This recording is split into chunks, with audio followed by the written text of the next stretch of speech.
we draw close to the start of this defense, I would like to first of all apologize very sincerely for the delay. And I am quite certain that we will carry out this activity in about 2 hours, 2.5 hours. But before we commence, we are trying to support the candidate in terms of having some water before we can formally have her share with us what she actually worked on. And as this water comes, I would like to introduce the distinguished members of the panel present here. I'd like to start with our principal of the College of Education and External Studies, Professor Kanyiginya.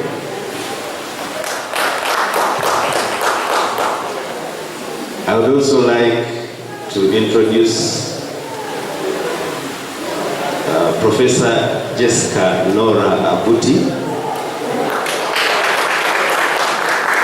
and in a special way, I would like to congratulate Professor Abuti. She's a fellow of the Uganda National Academy of Sciences, so she's a FUNAS. And where you have a member of that distinguished academy or body, then you know that you're in special and very wonderful hands. Before I move that other side, let me also introduce Dr. Joseph Chimoga. I'll introduce Prof. Jude Sempewa. And I will also introduce Professor Anthony Mugaga. Professor Anthony Mugaga is the acting director of the Institute of Educational Research in this college. Let me take the honor to also just give the name of our distinguished opponent, then we will introduce him when the time comes. Professor Benon Basheka. You're most welcome. I'd also like to introduce the college registrar, Miss Lillian Akoyo, and the assistant in the registrar's department, Madrin Namazi. Just to recognize members of the audience, I would like to also recognize Professor Jesse S. Musazi, who happens to be the supervisor, and all members of staff in the College of Education and the university. You are most welcome. But it's also important that again among the distinguished audience, there are also distinguished people. Let me recognize the presence of Professor Jack Zelen, who happens to be the UNESCO chair in the College of Education and Gulu University, is a member of this public. Friends, may I request the principal just to welcome this audience, and then I will invite the supervisor to introduce the candidate. Professor Mwinda. Thank you so much, Dean Ronald Sasso for organizing this long-awaited defense. Members, a ceremony like this one is a ceremony that happens in Makerere University to welcome students into the PhD arena. Now, a ceremony usually has certain methods or certain stages that somebody has to go through. So we are here to witness the ceremony, and the ceremony has to be performed by a person who is wishing to join the academic ladder, the other side, and they have to prove that they are actually worthy the crossing over of that bridge. So join me in welcoming our candidate who is here to show to everyone that they can now be able to cross into the next ladder. I want to welcome the audience to this function. It's a function that is quite important to the university, quite important to all of us. And therefore, we are going to pay a lot of attention as the candidate is presenting. At the end of the day, we shall be invited to ask some questions, but it's going to be a lively debate, I'm sure. I want to welcome the panelists who have come here to witness this function, and also to be able to welcome the candidate into the other side, if she qualifies. So I want you to provide the rigor that we have always provided to candidates who are crossing over. And I want members that are available to listen carefully and also be able to get, especially the PhD students, be able to get what is required actually as a function of this one. Of course, I didn't come here knowing that I would be able to present any remark, because I just came to also listen and also be able to provide some clarifications, some guidance. So I am going to just quietly listen to the participant, to the presenter as she presents, and we see what transpires. Otherwise, from the College of Education and External Studies, we are always overjoyed whenever we see a student presenting their PhD thesis, because our prowess is always determined by research students. The kind of research that we are undertaking is what determines the prowess of our college. So you are all most welcome to this defense. Thank you. So thank you very much for the welcome remarks. Professor Musaz, kindly introduce the candidate in about 3-4 minutes, and then we can commence the defense. Fellow participants, this is an exercise in knowledge generation. It always reminds me of one prophet, and that prophet, peace be upon him, is Muhammad. He said, yearn for knowledge wherever it is, even a small drop of knowledge. Why? It will push you near Allah. Why? Because Allah is all knowledgeable. As we stand as human beings, we are lacking the knowledge generation. So as we come here, let us be learners. Humility in what we are going to say. Because there is no one person owning knowledge. but we are here now to learn. Mary TIZIKARA has been my student for many years. I taught her, she's only taught PhD, coursework, and now she's presenting her work in the form of a dissertation. So, Mary TIZIKARA, you're welcome, and we are looking forward to learn from you. Thank you. Thank you very much, Prof. Musazi. Wakabulindi has also arrived, and Professor Wakabulindi has whispered to me that while he was invited as member of the panel, he's sharing our space, but he's not going to ask anything because he's declaring his conflict of interest. And therefore, we must care for that as well. He's saying he has been part of this process, especially to see a certain stage towards where we are now. Maybe the water has come, and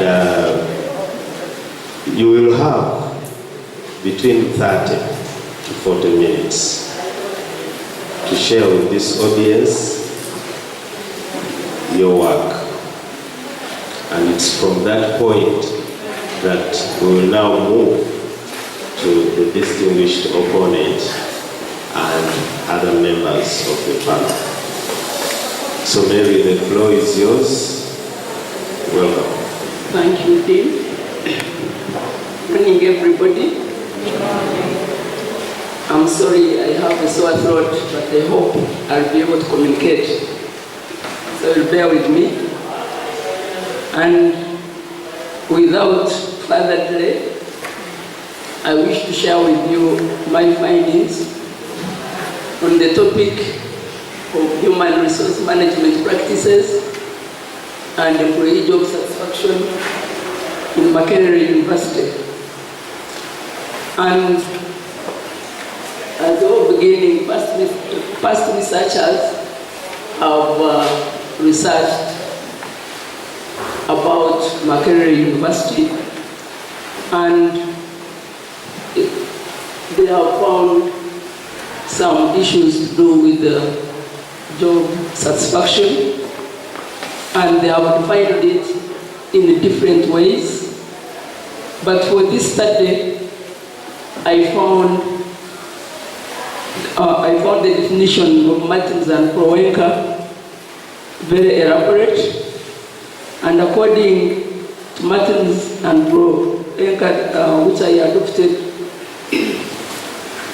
job satisfaction is on employees naturally in an organization, and it's about an employee feeling of being busy, having opportunities for personal growth, being happy with supervisors, feeling competent in making decisions, feeling consistent with own conscience, being stable in employment, satisfaction with pay and working conditions, and feeling accomplished.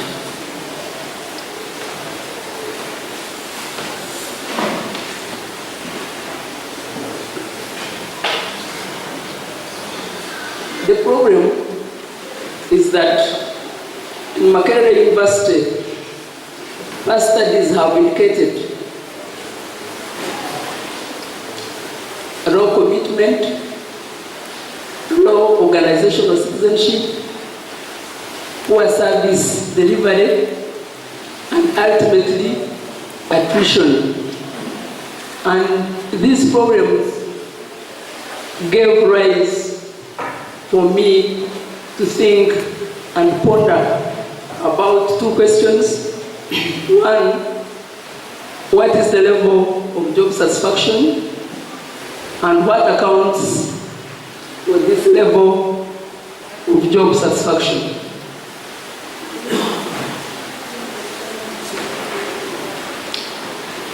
Three theories speak these questions.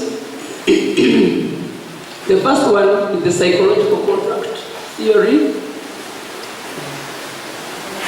then the social exchange theory, and organizational support theory.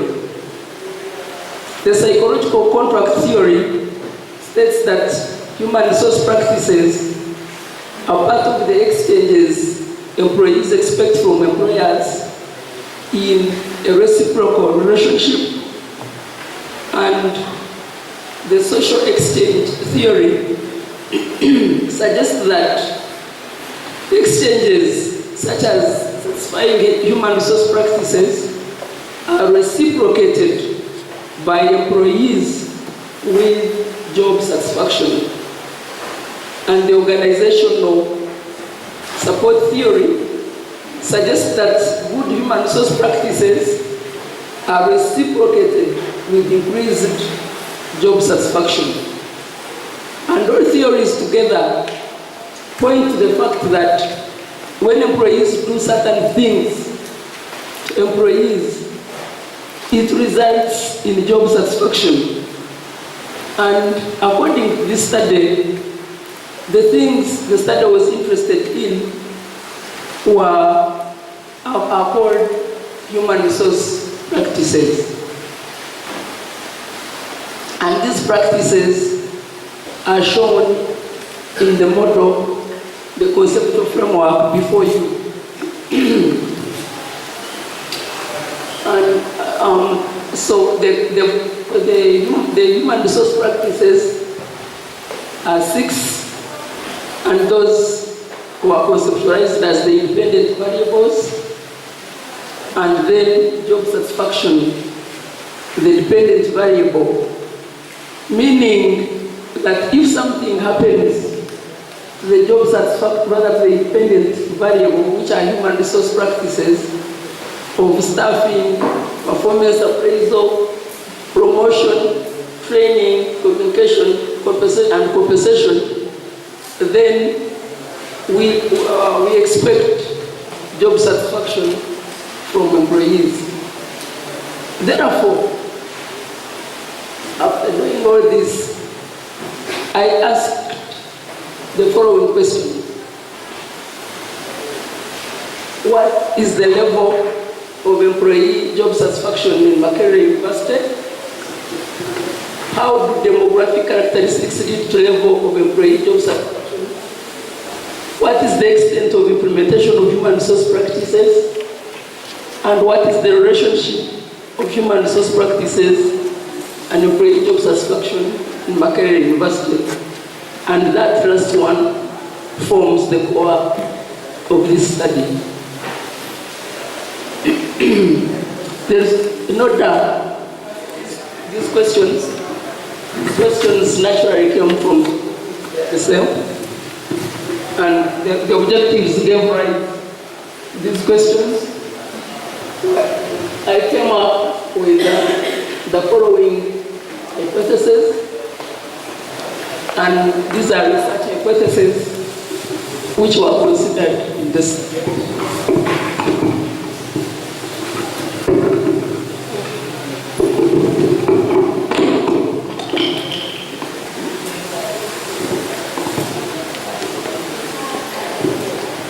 That age leads to differences in employee job satisfaction. Sex leads to differences in employee job satisfaction. Length of service leads to differences in employee job satisfaction. Salary scale leads to differences in employee job satisfaction. And that there is a significant positive relationship. Significant is missing, but all of them, that there is a significant positive relationship between staffing practices and job satisfaction. There is a significant positive relationship between performance appraisal and job satisfaction. Promotion has a positive relationship, a positive significant relationship with job satisfaction. There is a positive significant relationship between training and job satisfaction. There is a positive significant relationship between communication and job satisfaction. and there is a positive, significant relationship between compensation and job satisfaction.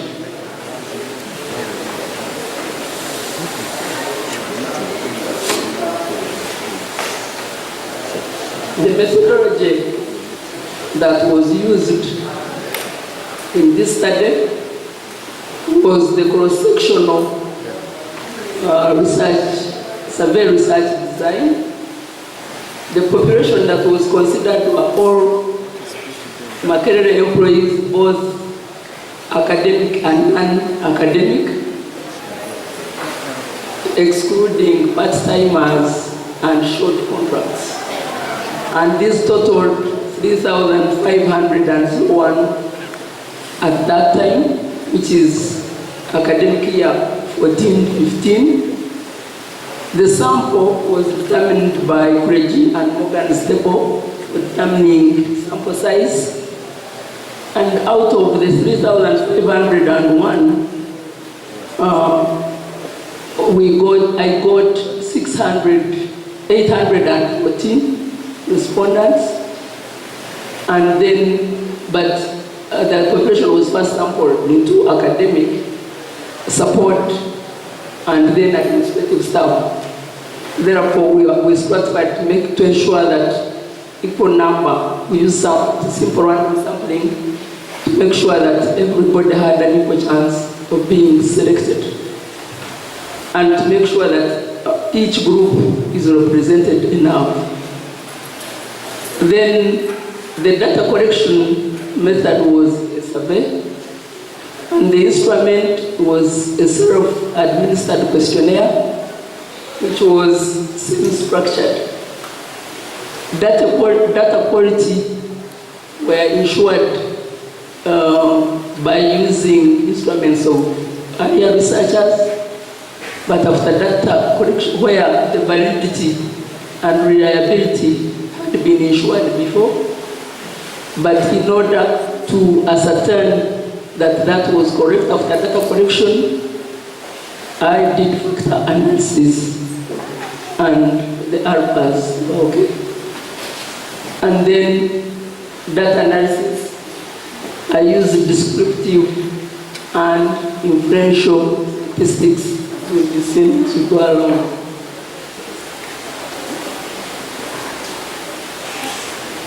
Now, according to what we're finding out, this, as I talked about, level of job satisfaction, itself was the DV, the dependent variable.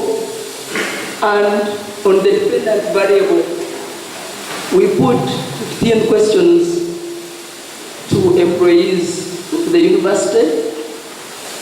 And when you look at the mean, before that, I used the Likert scale with 5 options. SD stands for strongly disagree. D stands for disagree. FA, which is middle, stands for fairly agree. A stands for agree. And SA stands for strongly agree. So when you look at the highest mean, which is close to 4, which is close to agree, is that my work in this university is meaningful. My work in this university is compatible with my educational background. I have enjoyable relationships with my colleagues. My contribution in this unit in the university is recognized.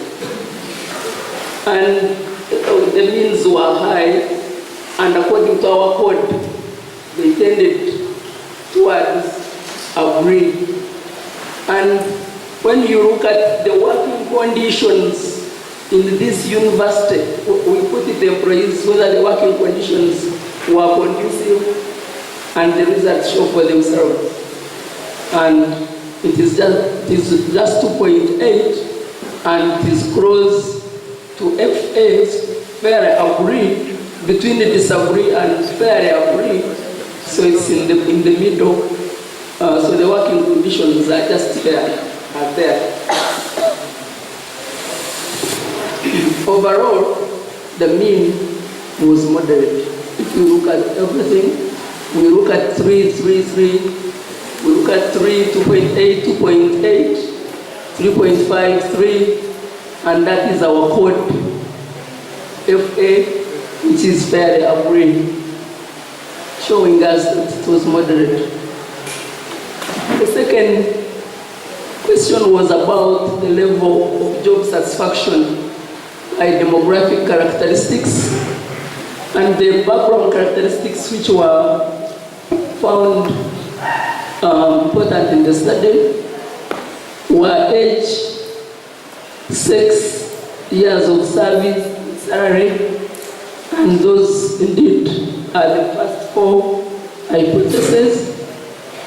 And we took age as below 30, 30, 39, 40, 49, 50, 59, and 60 and above. Sex was female and male. Years of service was 1 to 9, 10 to 15, and above 15. And then the salary scale was the way Makerere salary scales are structured. M1 to M2, which is the top administrative ladder. M3 to M5, which is the professorial and senior lecturers. M6 to M10, where the lecturers, assistant lecturers, and where the senior staff, actually, that is where the scale, where the senior staff ends. And then when you go lower now, M11, M13, M14 to M15, M8P, which nowadays is called M20, those are the lower scales, and all these will also represent all the scales of Makerere. So M11 to M13, M14 to M15, those are support staff, but who are intermediate support staff, and M8P are the former employees of the grouping cadre. And I call them former employees of the grouping cadre because now all of them are called support staff. I just want to bring that distinction.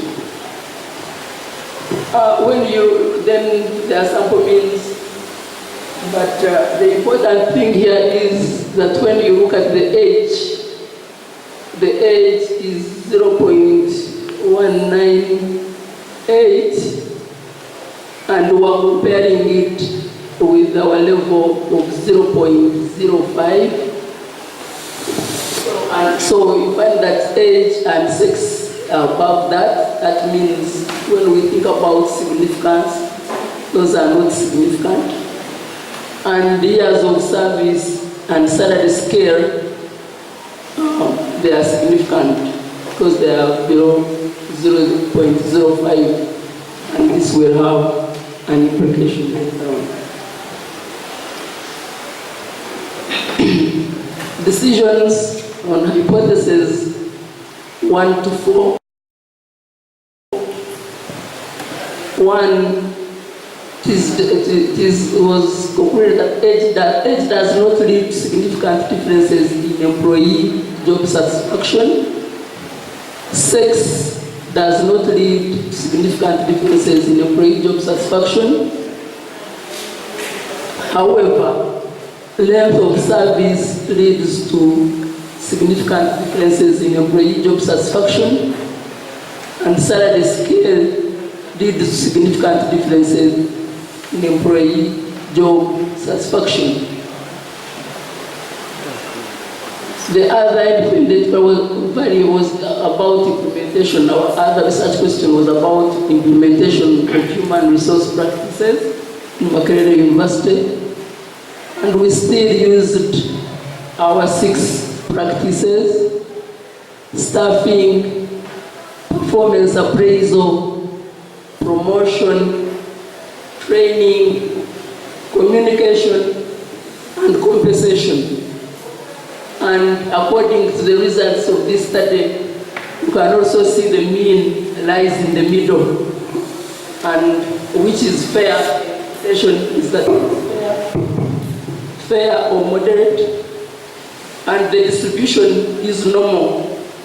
Then compensation, but surprisingly, compensation was not being implemented well, and it is indicated as poor.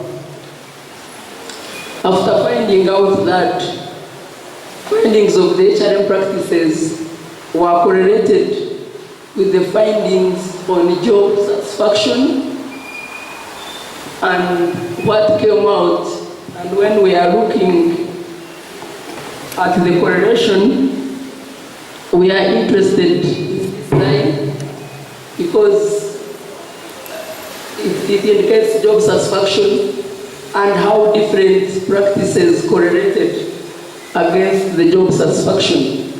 And when you look at staffing, staffing is low, though it is significant. So at this particular level of finding out the relationship, all the 6 practices, staffing, appraisal, promotion, training, communication, and compensation, were significantly related to job satisfaction. And to understand the relationship further, I did regression analysis, and so the regression of job satisfaction on human resource practices. And the important thing here is again to show that staffing, which was lower in the correlation there, though it was significant, now here on regression it is not significant. It means it does not contribute. It contributes something to job satisfaction, but you can as well leave. It doesn't affect the relationship very much.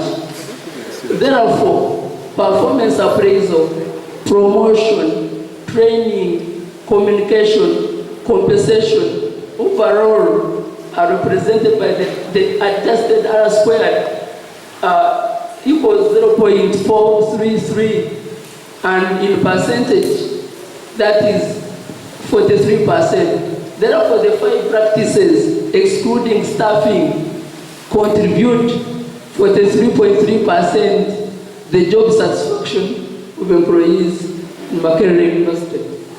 It also now automatically means that 59.13% are for other factors, represent other factors which are not considered in this study. So what do we comment on the results that we have seen on the regression table? We find that there is no significant positive relationship between staffing practices and job satisfaction. There is a significant positive relationship between performance appraisal and job satisfaction.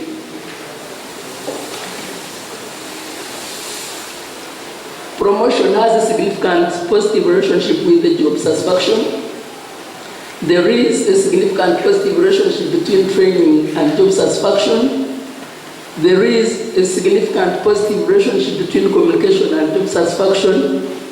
And there is a significant positive relationship between compensation and job satisfaction.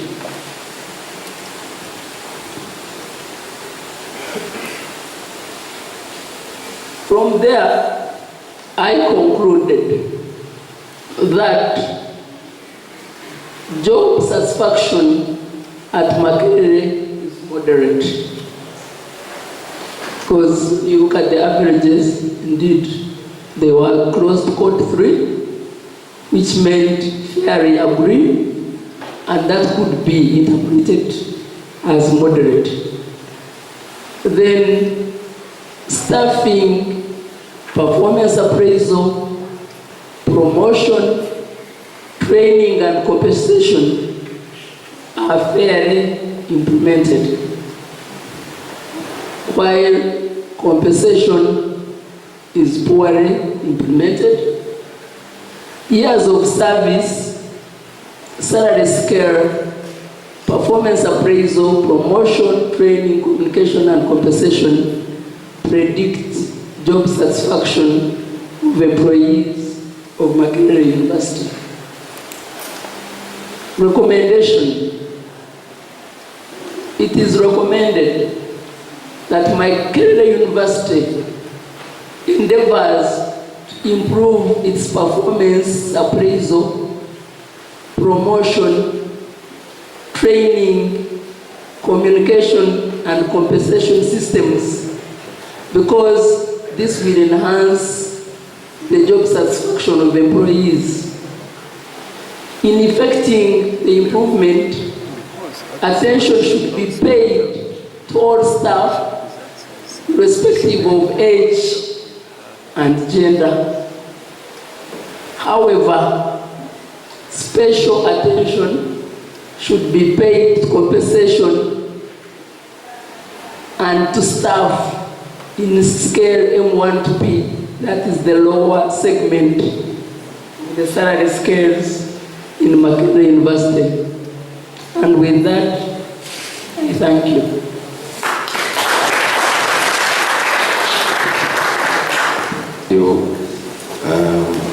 Miss Mary TIZIKARA, for sharing with us your work. Friends, it takes the brave to share your work. Therefore, I would like to humbly invite the audience to give her another one.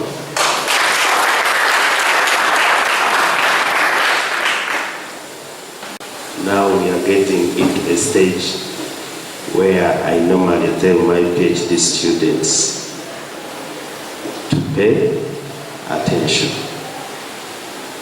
That if everything else has failed, a PhD student who comes to such engagements should do for us one thing, which is to pay attention. Distinguished audience, I recognize Dr. David Oneni, who is also a member of this panel. And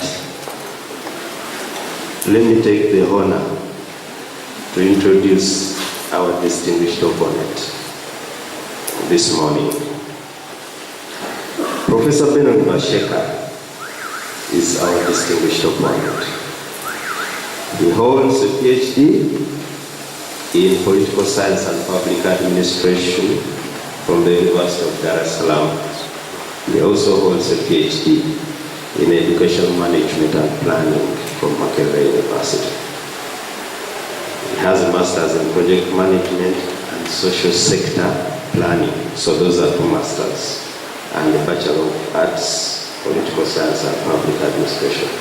He's also a visiting professor at the University of Johannesburg, in the School of Governance and Management, and also a visiting professor at the University of Limpopo. Professor Masheka, among all positions he has held, I only highlight the last one, which he holds now. He's the Vice Chancellor of Uganda Technology and Management University. I would think that in all honesty, the School Higher Degrees Committee and the college thought it fit that Professor Masheka was the most suitable opponent for this piece of work. So ladies and gentlemen, we are going to have a session where Professor Masheka engages the candidate, and then we'll pick it from there. Professor Masheka, you're most welcome. First of all, I request you to be calm. Don't be tensed up. We are going to do our work to interrogate you. And the questions which we shall be asking are intended to improve the quality of the work, but also to determine whether you are the one who did it, because that is you are in the final stage of joining the academia. Now, I will begin with some general questions, and then later on we'll go to the dissertation, and I prefer we go page or chapter by chapter. We shall start with the preliminaries. Is job satisfaction the same as employee satisfaction, in your view? That is a general question. And of those two, which one exactly was your study concerned with? The second general question is from your research methodology classes. Do you know the difference between bibliography and references? Maybe we'll start with those two. And the third general one, which I need clarification, is what exactly were your variables? The independent variable and the dependent variable. And then after getting the answers to those three, then we can go to the specifics.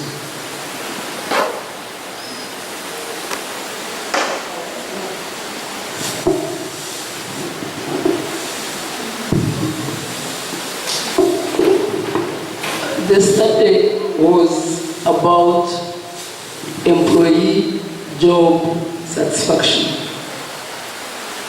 not just employee satisfaction. It is on employee satisfaction? Employee job satisfaction. So are those two the terms, job satisfaction and employee satisfaction, the same? No, or they are different? I think they are different because employee satisfaction, you can be satisfied with anything else which is outside the job. But when I call it employee job satisfaction, I'm thinking about an employee in interacting with the organization in the work environment. Okay, I will come back to that. The second one?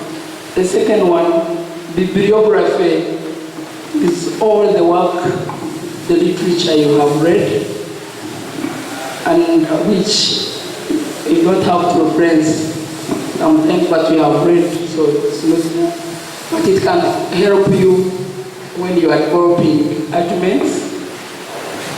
And references are exactly what you have read and what you have used in the study. So those two, which one did you use? References. So meaning one expects all the cited works in your work? Yes, please. At the end? Yes, please. Okay, I hope you have a copy of your dissertation. Open Yes. page 2 of the dissertation.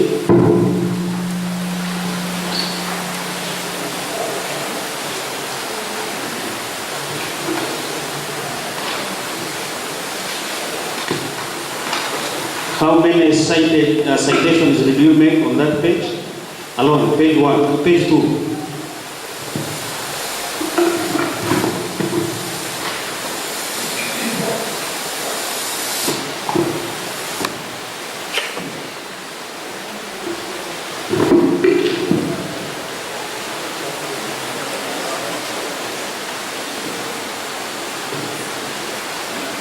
The first one, are you on the same page? The first one is Khalid.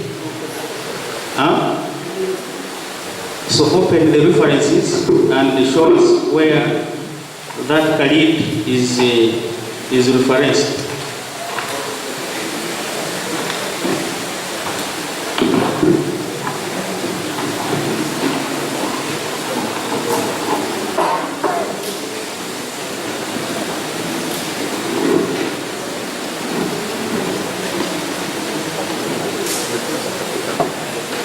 You have reached there? It should be easy because they are in alphabetical order. So we go in the letter K and check whether Khalid is there.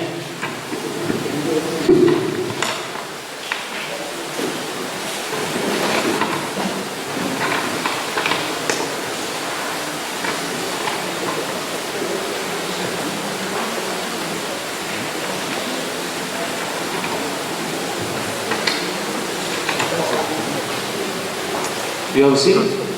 There are some details I want from that reference. Have you seen it?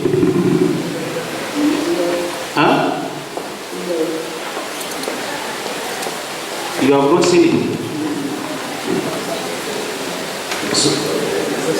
So go to the second one. Go to the second one, which is Mugabe 2014. Just go in the letter M, and check Mugabe 2014.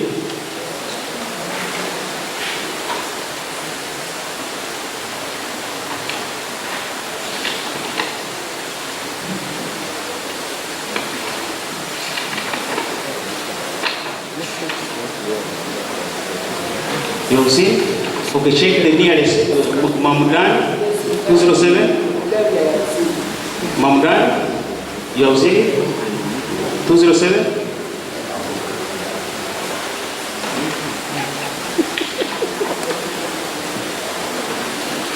There is the fourth one, letter A, Arfu 209.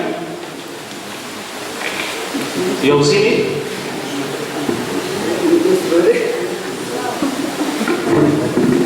It should be easy because they are arranged in alphabetical order.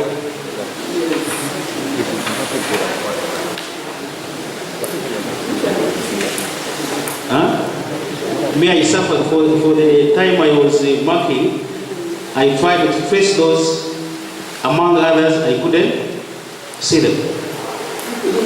The point I'm making is if you use a sample of page 2 alone, out of the 6 or so citations you have made, you'll find the references, you find 1 or 2. And that gives me the conclusion that if I'm to go page by page, the probability that other citations have not been referenced is high. Right?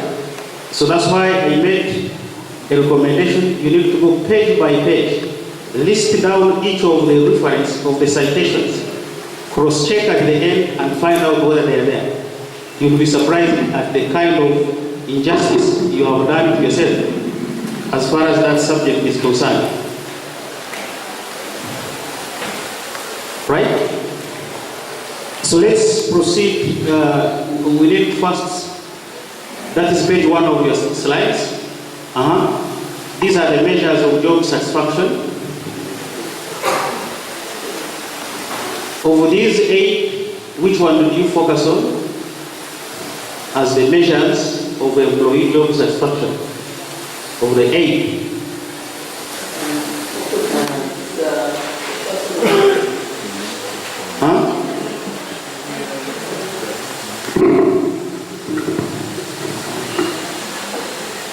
Having opportunities for personal growth, being happy with supervisors, competence, and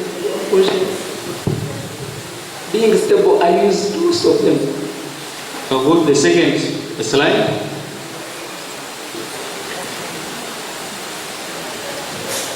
And your problem is on low commitment, low organizational citizenship, poor service delivery, and attrition.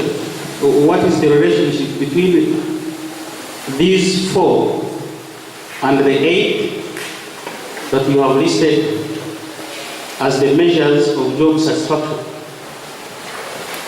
And relatedly, if one went to the conceptual framework or the questionnaire, the measures, would we find the indicators you have mentioned as the ones that you actually assess?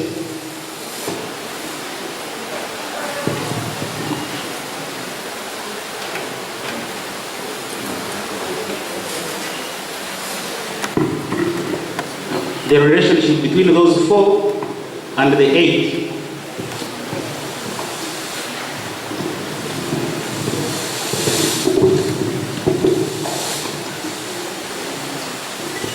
Yeah, the problem the low commitment to organization is citizenship, poor service delivery, and attrition. Yeah, when you go to the questionnaire, yeah, the questionnaire takes care of this. These are the ones in the questionnaire. Yes. So would I be right if I said in your problem statement, you should have concentrated on this, not what the four you have mentioned? What is the relevance of the four you have emphasized in the problem statement, and not the measures of employee job satisfaction that you are concerned with?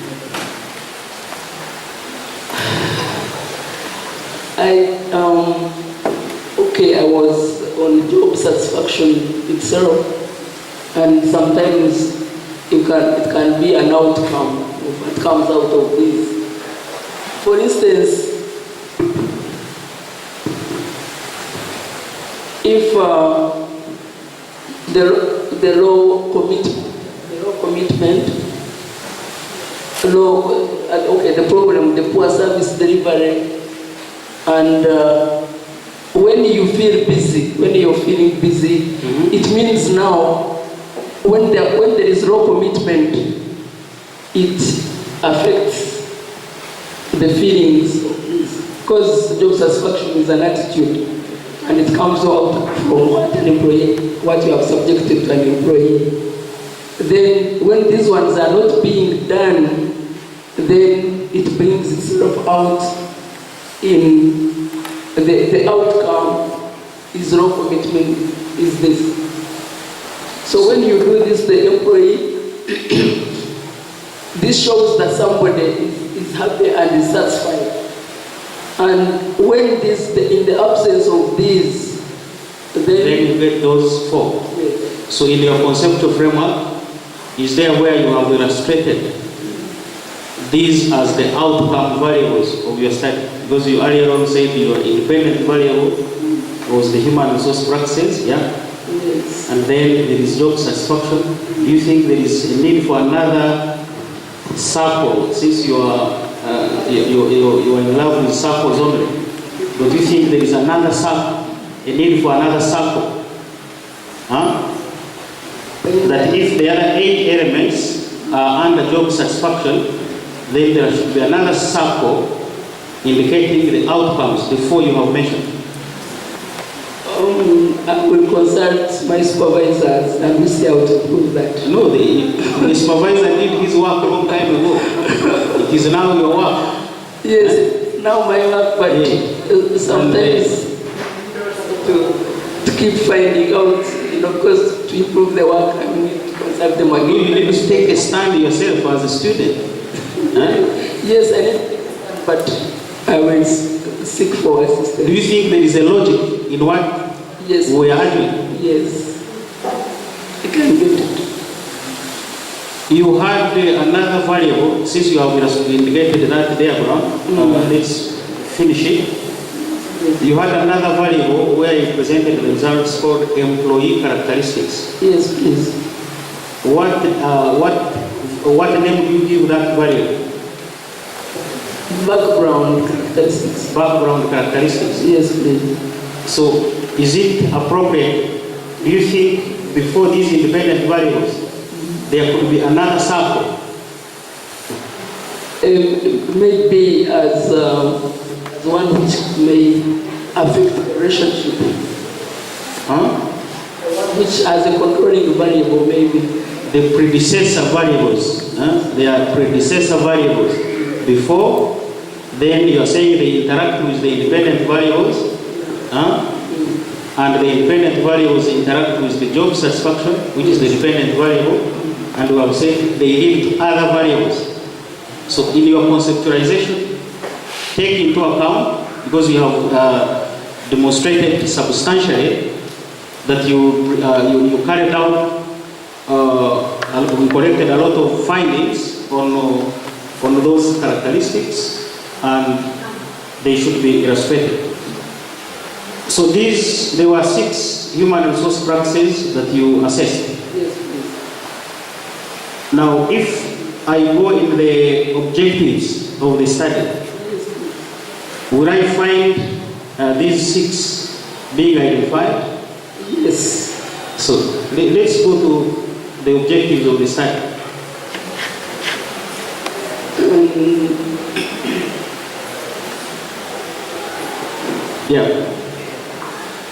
Yes, the objectives, I didn't present objectives here, but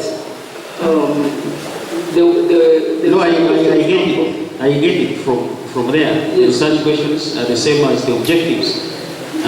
So I rewind. So that is objective number 1. Yes. The level of job satisfaction. The second one. Demographic characteristics. The third. Extent of implementation of HR practices. Now, if you look at your title, Yes, please. which was Human Resource Practices and Employee Job Satisfaction, you wanted to assess the relationship between human resource practices, the 6 of them, and employee job satisfaction. Yes, please. And you have already told us in your conceptual framework there were 6 of those practices. So how come each of those did not constitute your specific objectives? What I did, I combined them. Why did you combine them? But Yet then, in explaining them, I separated them.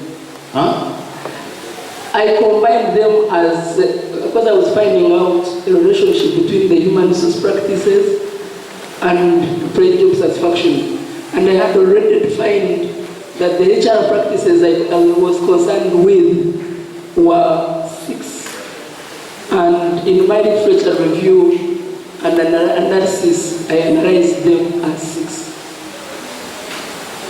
So later on, I detailed them. you analyzed them as 5, not 6. Not 6. Not 6. 6. Because there is one which is missing. I will come to that question. Now, would you be offended if the first objective of your study was to find out how staffing is the first human resource practice, how staffing explains employee job satisfaction? Then the second one, how, go to your conceptual framework, it is ahead. I think behind. Yeah. These are the 6 human resource practices upon which you have presented the results.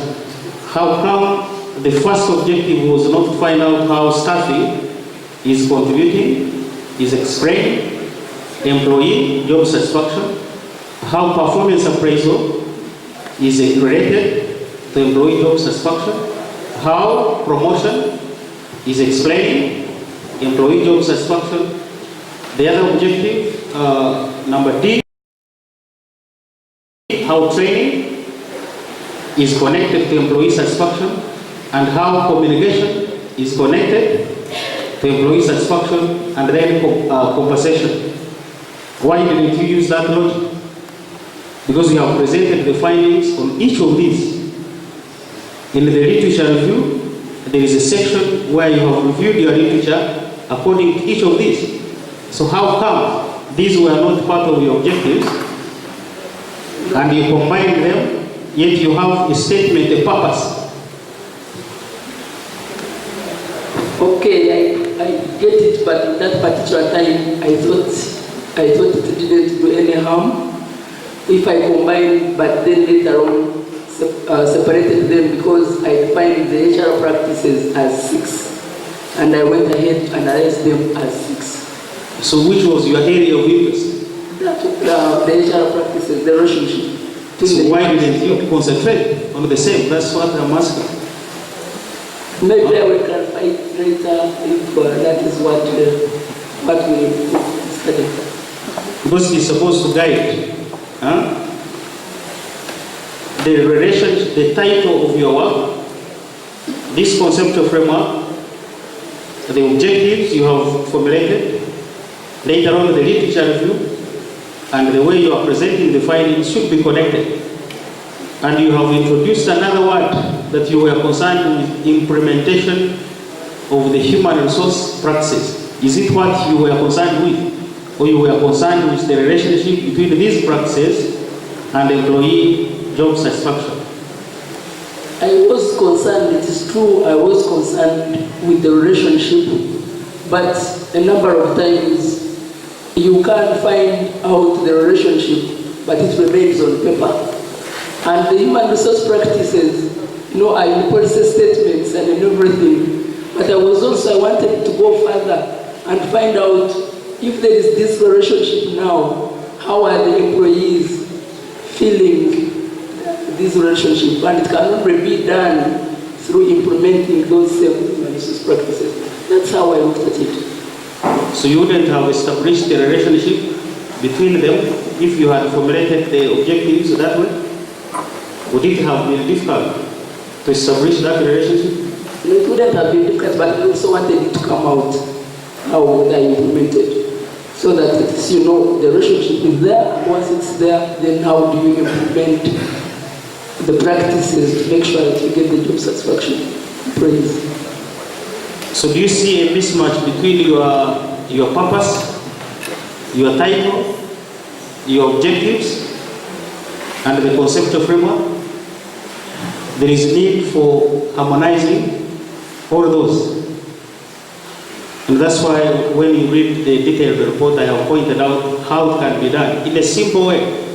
You don't have to be complex because you are not, there is nothing you are trying to, it is like moving from here, I'm going to one day there, and yes, it is here, I could go through the main gate, but I am going through Kasubi, then I go through town, I go to Bogorobi, I go to industrial area, I come to one day.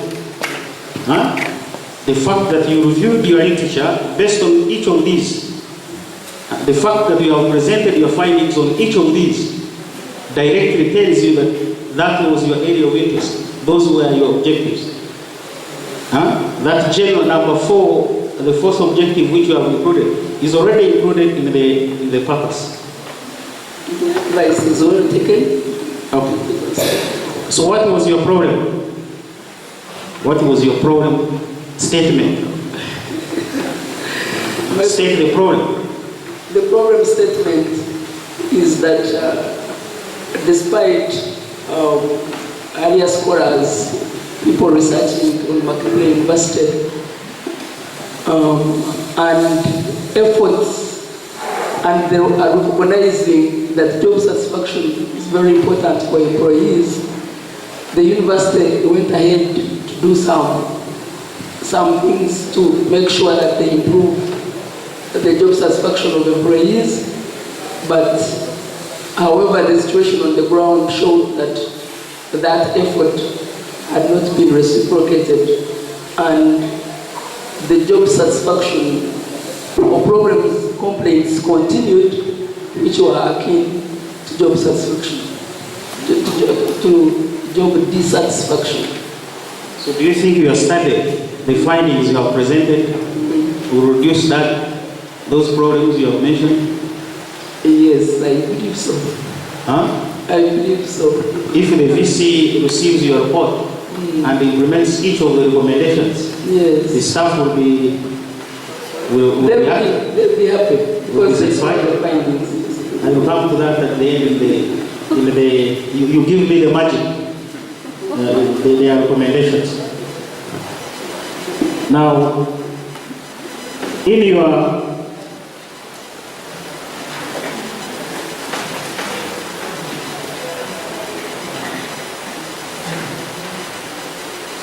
let's go to chapter 2.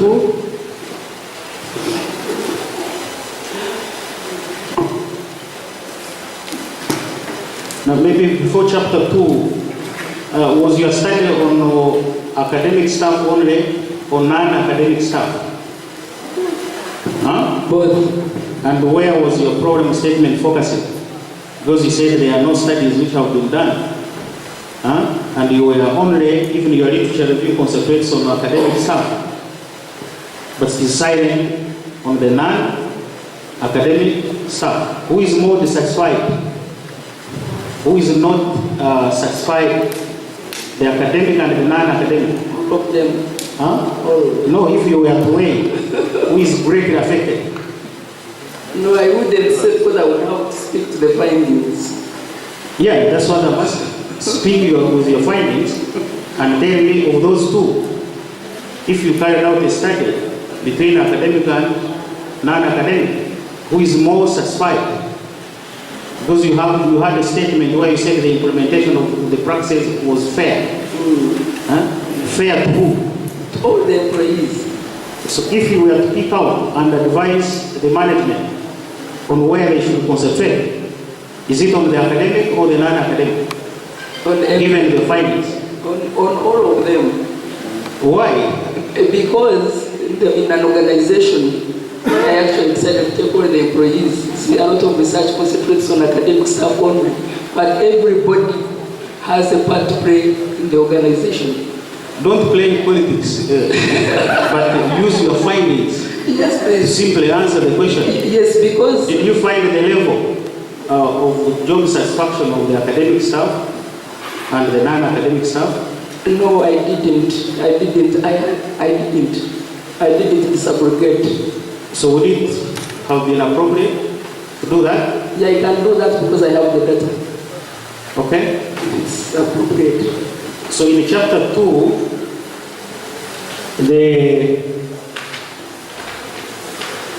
you have presented your literature starting with the demographic characteristics, and that's why I was saying introduce that in the conceptual framework.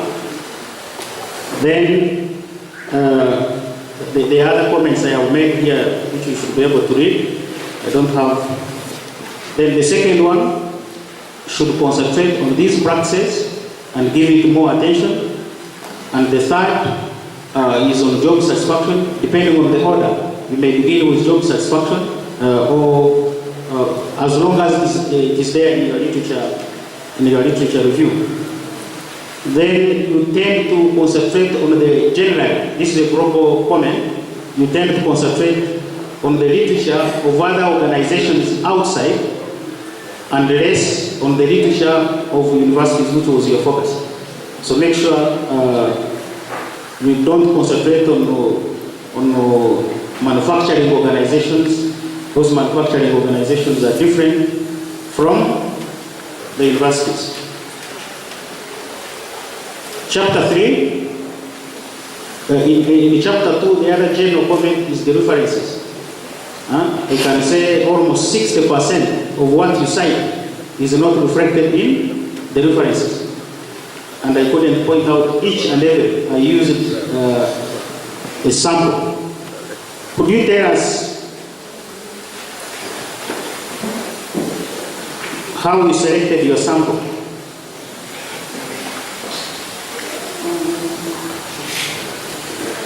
I specified the sample and then later on used the Kanyiginya and Morgan's table. How? Educate us, because we don't know. I don't know how the Kanyiginya and Morgan table works. Or stratify the sampling, given your study on academic and non-academic. How did you do it? Yeah, I got the total population, which was 3,500, and then I looked also in the list. I looked at how many academic staff were there. I divided it into the 3 groups. Academic staff, non-academic staff were into 2 groups, administrative and support staff. Then when I got the number, make sure that everybody, then I used the table. Really, the sampling table for it, it's just there. It shows you if you have this number, if the population is this much, then you will get the sample should be equal to this. So that I used. Then afterwards I sampled randomly. You did what? I did random sampling. Make sure that. So how did you practically do stratifying? You go in a college like this one, you find their academic staff of different ranks, the administrative staff of different ranks, they are males and the females, they are the old, they are the young. How precisely did you do? I just got a list of staff members in different colleges. Yeah, just that. And distributed your questionnaire to all? Yes, from, okay, the academic staff had all the ranks, from professor up to teaching assistant around that time. But then the administrative ranks are many, and they are both in administrative units and in academic units. So did you sample? If you enter the college like this one, did you administer your questionnaire to all administrative staff All the academic stuff, or there was a sample? There was a sample. So how did you have moved from the other tables, the main table? How did you practically? I remember using the computer to just give random numbers. How? How did you use the computer? Because the computer is a machine. Yes. It takes on information given to it by a person. And the person, I thought, is you, Yes. who was dealing with the computer. Yes. Or there was someone else. No, I was using it actually. I remember. Yeah, so what exactly did you do? That's what I'm asking. I assigned random numbers according to the list of according to the different stuff. Huh? You are laughing. This is a serious question. Yes, I know. Because I'm laughing, you are also laughing. You are supposed to answer the question I have posed. Yeah, but because I read details on the table, details. Practically, how do you do it? That's what I'm interested in. You have entered a college like this. You have your sampling list. Yes. But you want to do a sample where you make sure we are here. You want to pick a male, you want to pick a female. How do you apply those random numbers you gave the computer to make sure that they are males and they are females? To make sure that the professors are represented, the senior lecturers are there, the assistant lecturers, the senior administrators. How do you do it? And to what extent can we generalize your findings that everybody was satisfied? It is no harm if you say you have forgotten how you did it, or you don't know. I remember it. Did you use triangulation in your study? Can one say you used the triangulated approach? And if so, Not quite. Not quite. so what does that mean? Not quite. Yeah, because I did not use like interviews, focus groups, or whatever. But for both qualitative and quantitative data, I used survey method and questionnaire. But at the end of every variable, then there was a question which requested respondents to talk about if there was anything more you want to say about the practices. Okay, open page 60. Page 60.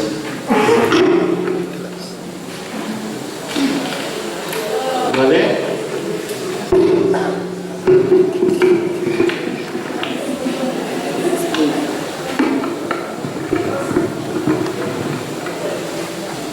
You are there?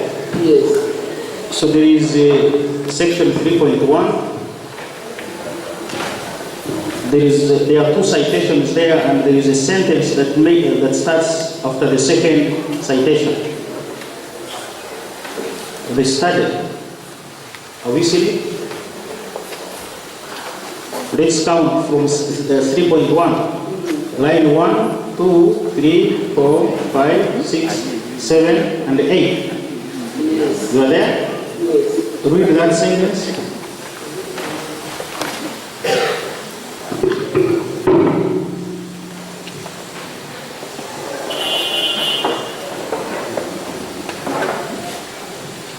The study adopted mainly quantitative and to some extent Your mic, where you put it? The study adopted mainly the quantitative and the minor extent qualitative. yes, please. If you apportion the percentages, what was the percentage of quantitative and what could be the percentage of qualitative? And did it only apply in a data collection? No, when I was presenting the results also. So why have you used that statement that you used those approaches only in data collection, not in the analysis and not in the presentation? That was another thing. So briefly, give us a story of how you analyze your data. because you presented very interesting statistics. Tell the audience, how did you analyze the data? What steps did you go through to analyze your data? And educate us on those, how you computed the correlations. What did you do? So briefly, describe that story, how you analyze the data.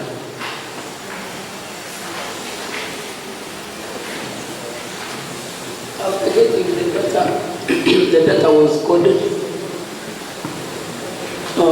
In other words, to make sure it was coded and then put the codes and use the codes to put into the computer.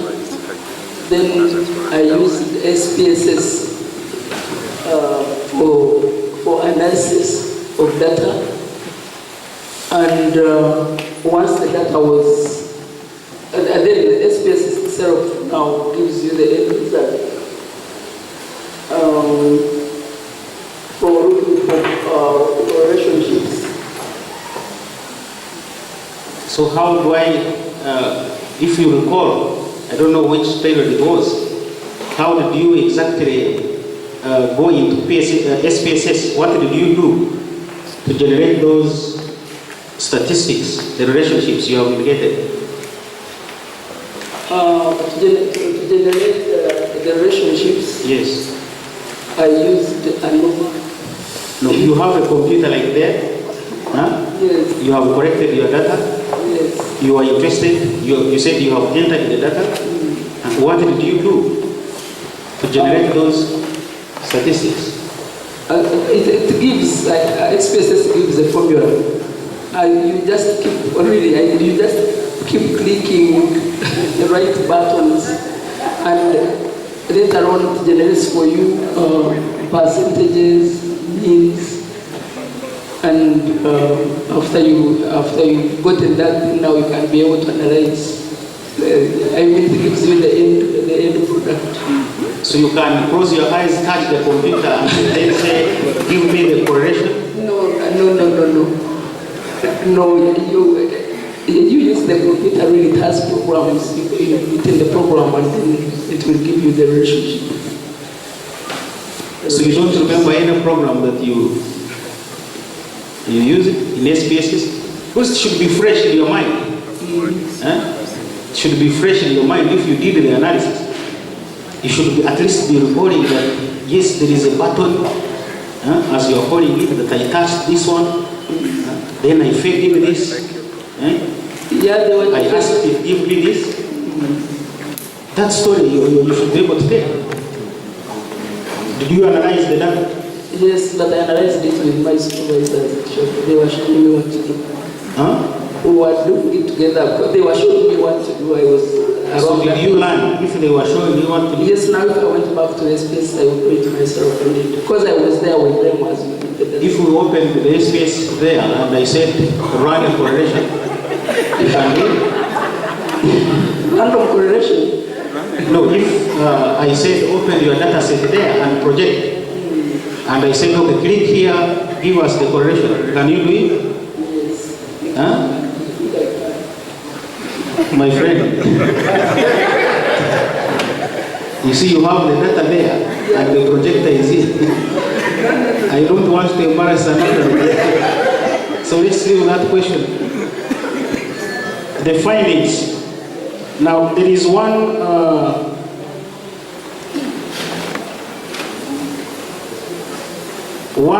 human resource practice, the sixth one, does not have the findings. Why? Where have you presented those findings? Take us to that page. There is one human resource practice which does not have the findings.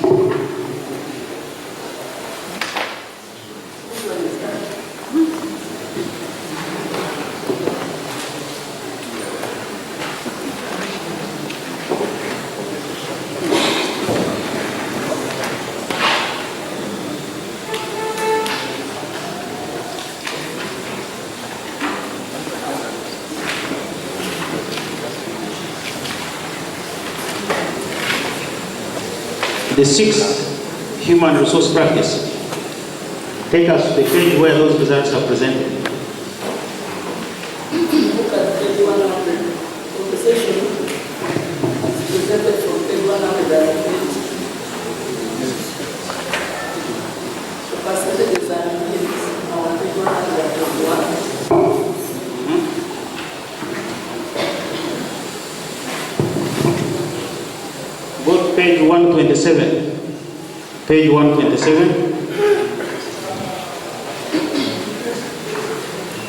Where are the results of the 6? Because you were presenting them objective of practice by practice.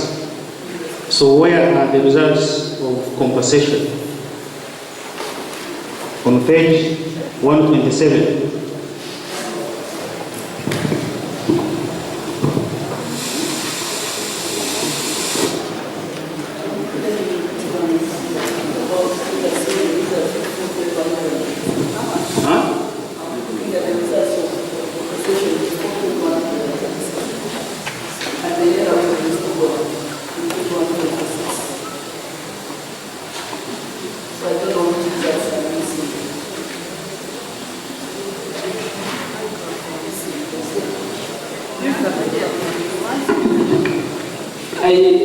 I present, all the results are presented from page 120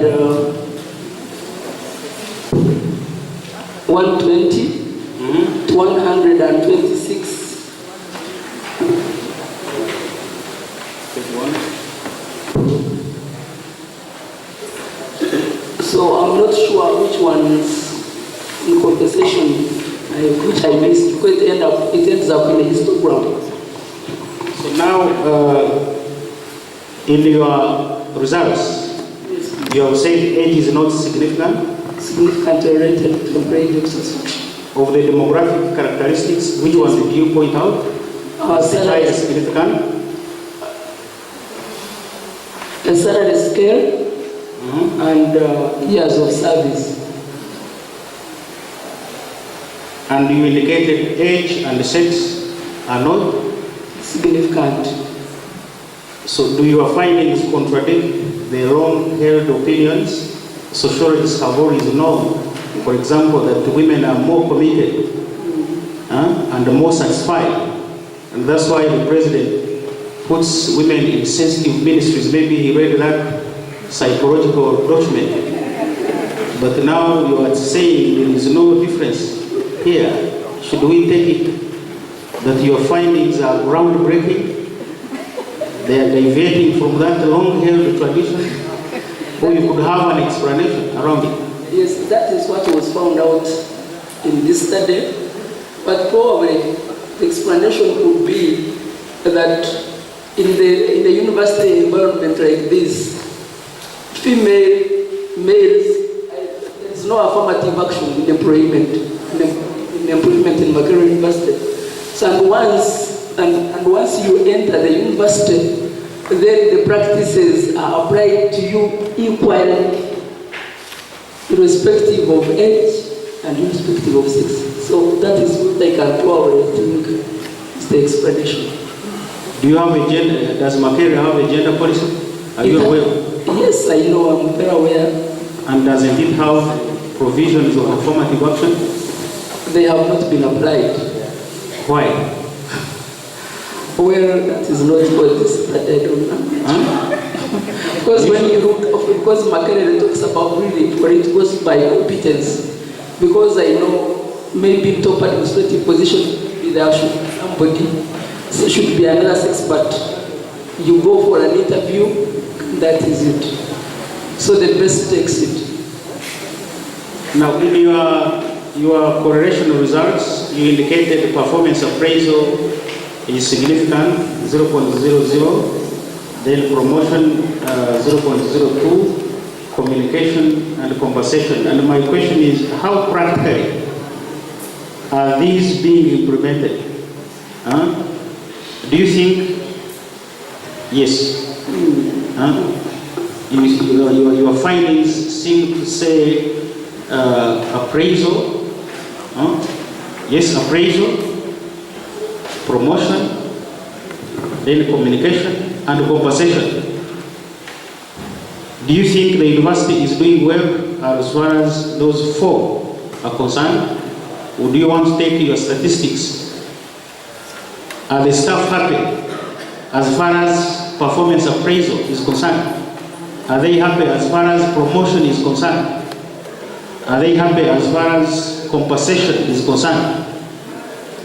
Yeah, it's moderate. The satisfaction level is moderate. It means that these are being carried out, but they need improvement. But they are not as low as we thought when I started the study. Then why are It they, came up as a surprise, actually. so why are they been striking if everything is reasonable? I am thinking, when you look at the results, I'm thinking that the unrest is not everything in the university is a disaster. I'm thinking, and it shows, the findings show that everything is in the middle, but then academicians know their work, they know their rights, and in most cases, people also look at experiences happening outside the organization. So you have your Saturday, not that you are completely satisfied with it, but you keep making noise so that things can improve. But the situation on the ground shows that it's not as bad. And that is something interesting which I found. For instance, you find like maybe your student is being paid well and you're a professor here, and then you know it is your right to be better paid. But then, even when things are not happening, you stay around, you don't go, you are wrong. So I think sometimes you make noise, please, we need improvement here, we need improvement here. But the situation, according to the findings of this study, is not as bad as it is projected. Now there were pockets of qualitative findings in your work, like on page 99. Yes, please. On page 99, the first paragraph, which was on performance appraisal. Yes. They say, you are saying in their responses, the respondents indicated that there was no performance appraisal for academic employees by their supervisors. Appraisal was only conducted if one applied for promotion. Is that a human resource-based practice? No. So have you made any recommendation on that? I mean that it should be improved. How? How should it be improved? Okay, I think now I'm going to details, and because the quantitative results gives the way it should be done, like making sure that appraisal is done all the time, and making sure that supervisors are trained, and the policies there are implemented properly.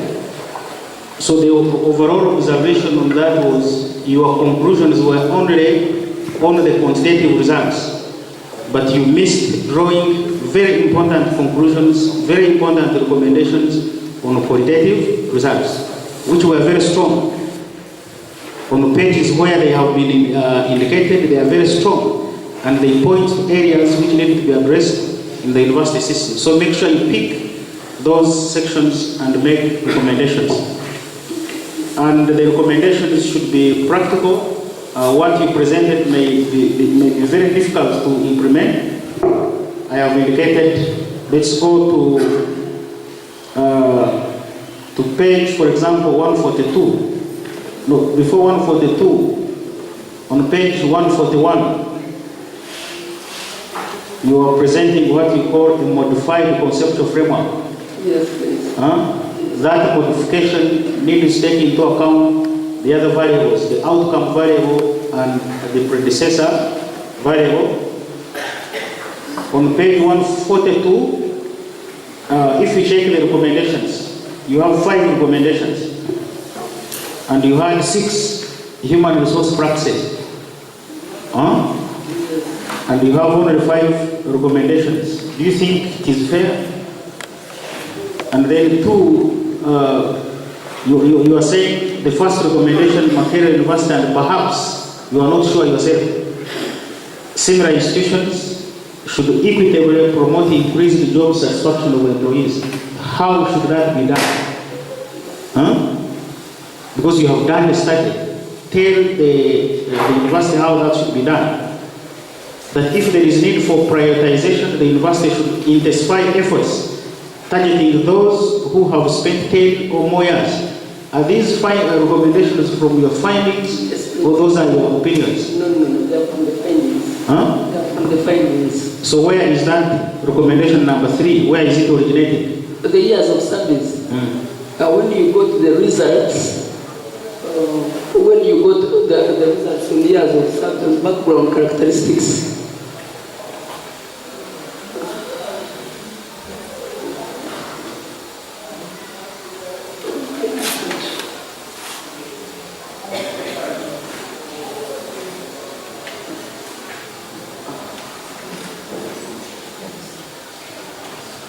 yes, when you go to years of service, background characteristics, you find that years 1 to 9, when you look at the mean, years 1 to 9 is 3.16, 10 to 15 is 2.91, and above 15, 3.01. So they seem to indicate that the ones of 1 up to 9, if you have entered the organization, I think you're still getting used to the organization.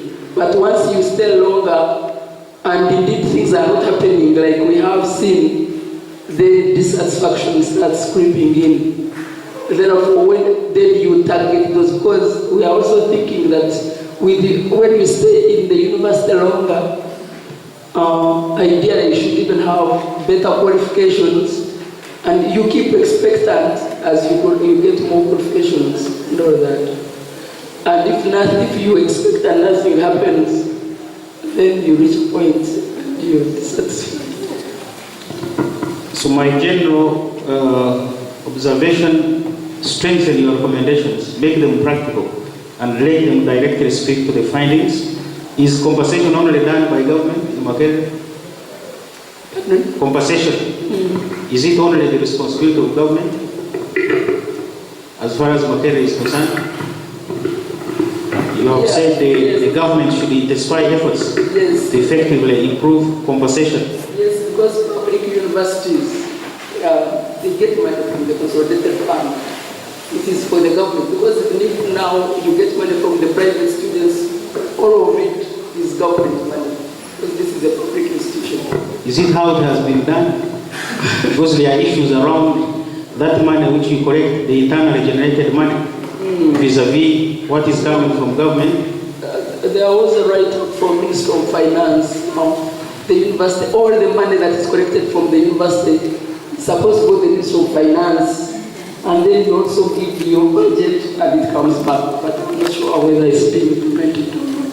So finally, how did you avoid bias as an employee of Makerere? First of all, how do you avoid bias? How sure are we that this dissertation does not reflect some of your opinions as opposed to the opinions of the respondents? I really followed, I was objective in the research. How? My instrument, for instance, was discussed with the supervisors and experts in the field, and then the answers were coded. So when I was analyzing the data, you could not exactly say, I would not even myself know that this information was given by so and so. Even the quantitative information itself, actually, you wouldn't be able to know. So I also followed this standards really for getting the data. I didn't go beyond, I projected myself and remained according to the survey method which I used. What would you point out as your key contribution to to the board of knowledge as far as the doctoral work is concerned? My contribution, I have found out I've really added to the board of knowledge because I've been able to highlight, I wouldn't say disprove, but when I started the study, it was grounded on the fact that there was low job satisfaction. But I have found out that the job satisfaction, after all, is moderate. Meaning that all this noise we hear about would be targeting other things. I've also found that the human resource practices which were selected contribute to employee job satisfaction in Makerere, and that would be showing the university the direction to go. Because public universities, and even in my literature, I was able to find out that human resource self-management is recent in public universities. In Makerere here, it started in 2004 with the Department of Human Resources. Chambogo, I don't know when it started. Some young universities which are coming up, they don't do, they deal with human resources but in a different field. So this one justifies the fact that, and the fact that it contributes about 43%, it means it is important. It should not be neglected. What do you mean that it is recent? Recent. You mean in 1922 when the university started, they were not staffing, they were not doing performance appraisal, they were not compensating, they were not training? Yeah, they could have been doing it, but to do it, to compare, to know that actually a human person should be treated as a resource who contributes to the values of the organization, where the employee should look after where the employer should look after the employee, bringing the obligation also, the obligation from the employer, and then the responsibility from the employees is recent in higher education. That is strategic human resource management. Yes. Is the one which is recent, but the practices have been there. And I made a comment in your background. You seem to assume that the practices already started in the 1980s, according to your write-up. So that is an area. The last one, do you think your work is perfect? Are there some gaps yourself after you submitted? Did you check through and point it out? Yes, for instance, like what you have talked about the references. Have you seen them? Yes, I actually had. But the problem was that sometimes you keep cutting material from here and there, and in the process you lose. So I have since actually rectified that. So the final version. So do you have a final copy there on your desk, on your computer? No, I don't have it right here. Where is it? I was working on it directly at home and even in this book. I can open it. That is your laptop that you move with? Yes, it is my laptop. So Chairman, I think I end there.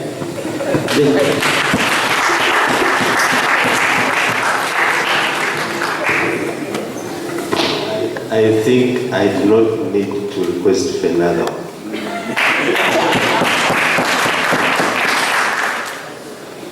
Prof, thank you so much. Learning experience for us all. Friends, we have been here quite long, but it's not yet over. I think that was the beginning. And therefore, we are going to proceed with further engagement from the panelists. But as the panelists come, I think, Prof, you have done justice to this piece of work. And we have all taken note, and we will certainly proceed with the other panelists and see how this engagement ends. By the way, if you have any questions, keep around. There is a segment for the public. I would like now to invite Professor Jessica Aguti to engage the candidate. Professor Aguti. Thank you, Dean. Thank you, Mary TIZIKARA, for your work and for sharing your story with us. Professor Basheka, thank you for what you have done. You've made it easier for me at least, because there are things questions I had, but which you have already raised, so I will not be repeating those questions. Let me start by making some general remarks. I think to deal with the issue of missing references and misstatements and some of those errors, it will do us all good for this work to be proofread once again and edited, so that because if it's going to be public, you don't want to submit it with some of those obvious errors. And I also hope that when you do the final edition, you do take advantage of the formatting opportunities that Microsoft Word offers to make your work much more organized and much more stylistic and appealing to the readers. The first concern I have, which the opponent did touch, but I think I needed a little more clarification on. You talk about, in the literature, you talk about there being a gap, a knowledge gap with regard to research on job satisfaction of non-academic staff. And I'm just intrigued as to why, despite having identified that gap, you decided to investigate both academic and non-academic, and then to focus seemingly so much more on the academic in your data presentation and in your data analysis. Chair, should I ask all my questions?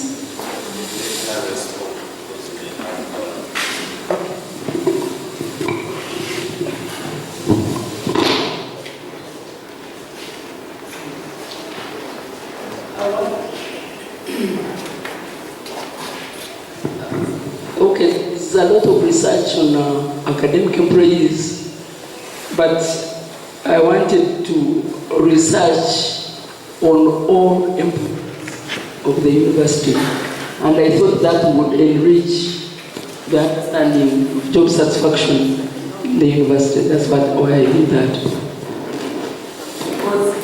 Because research says that for administrative staff, whereas there is a lot of literature on academic staff, the administrative and support staff seem to have been in the area. Yet these are also important in achieving organizational goals, because they indeed support the academics in doing the work. I therefore think that maybe in the hope of improving that particular portion of your work, it will help for you to justify why, despite having identified that gap, you still go ahead and investigate both.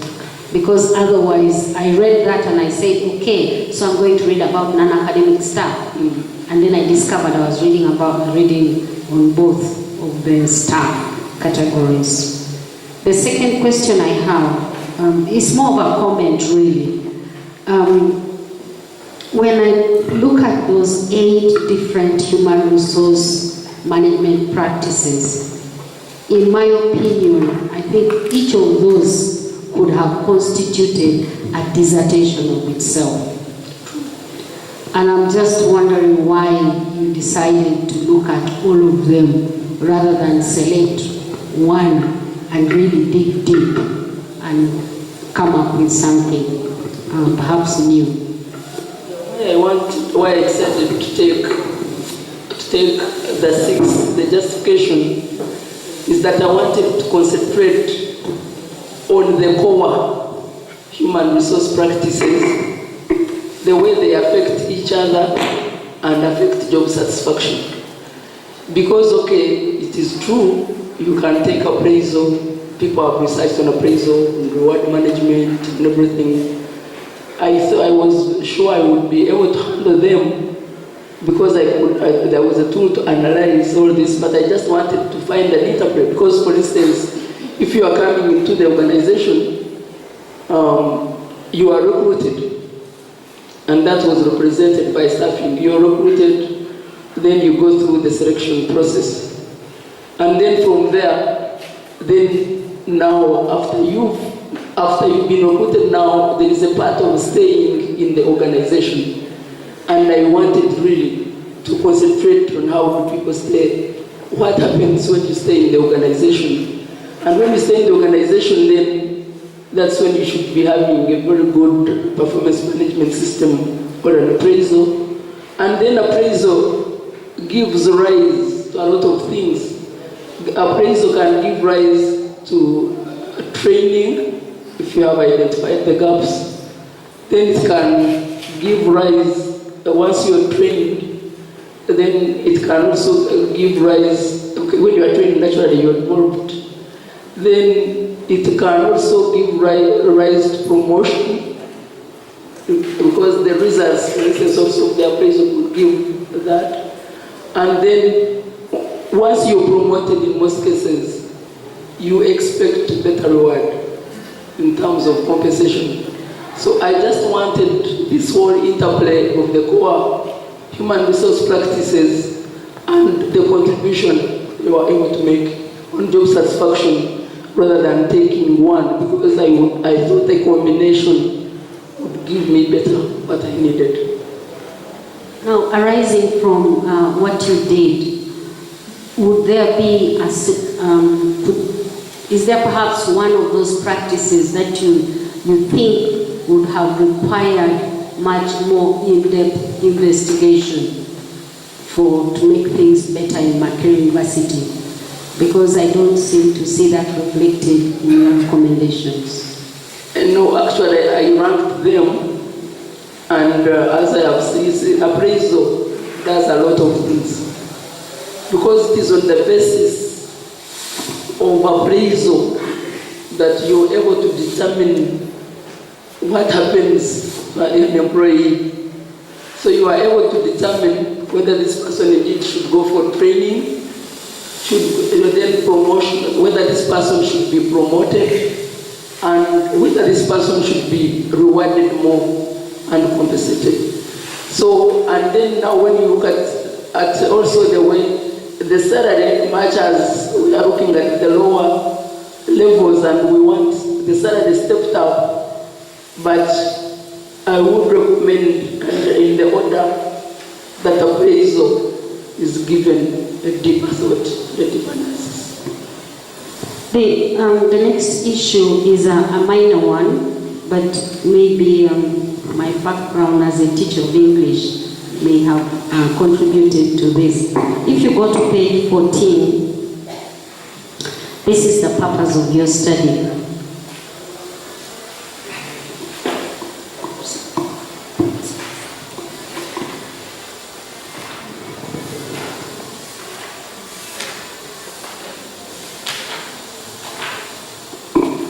Page 14, the purpose of your study. Could you read that, please?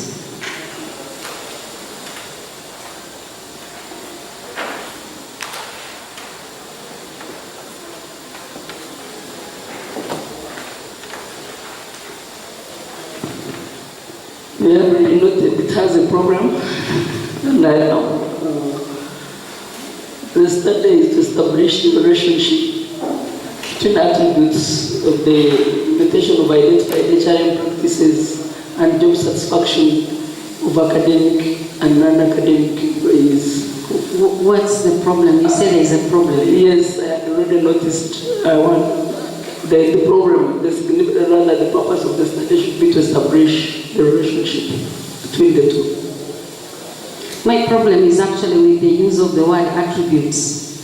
Attributes would be qualities or characteristics and so on, and traits. I don't know whether an implementation can have traits.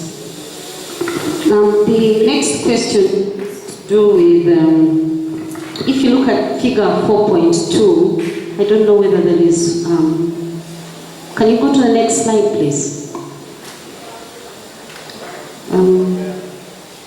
No, it's not here. But perhaps if you look at figure 4.2, can't remember what page it is, you talk about, you give us means.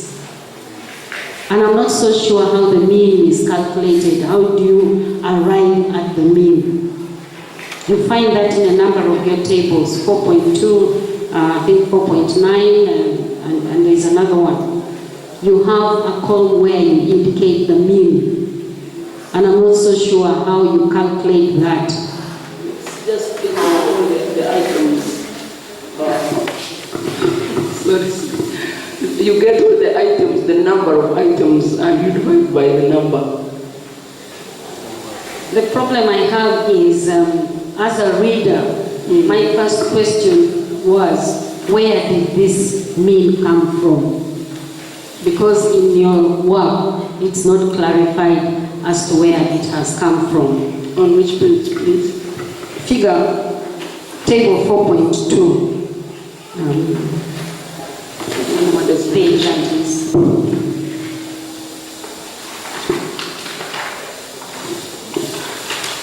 Uh, 4.2, according to your list of tables, should be on page 71.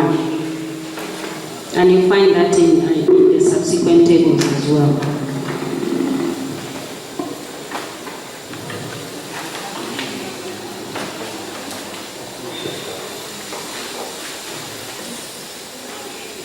Because you've not given us that the raw data, it's neither in the appendices, it's not referred to, I just discover that there is a mean and begin asking myself, where did this come from? Because you remember this is going to be a public document, and so other readers should be able to know where that has come from. Because ultimately you base your conclusions on that data. And then the other issue is same table, or rather section 4.2, you talk about, in your reporting, you talk about, you aggregate strongly agree, strongly disagree, agree and strongly disagree, strongly agree, and then you aggregate disagree and strongly disagree, and you ignore the fair, that the middle column. In all your tables, you are silent about those people, and yet in some of those tables, actually they constituted the majority. So at the end of the day, I'm asking myself, where have these human beings disappeared to? Their voice is lost. I think you need to see how you can bring that voice into the work.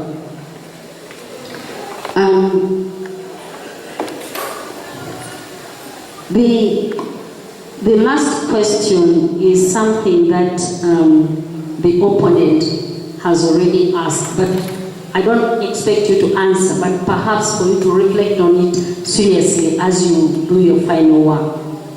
What is new?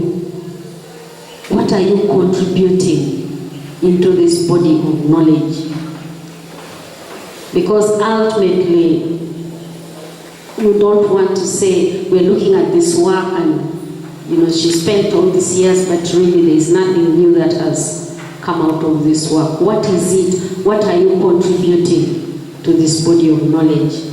I know the opponent has already asked that, and it will be good for you to reflect on that so that it's reflected in your final work.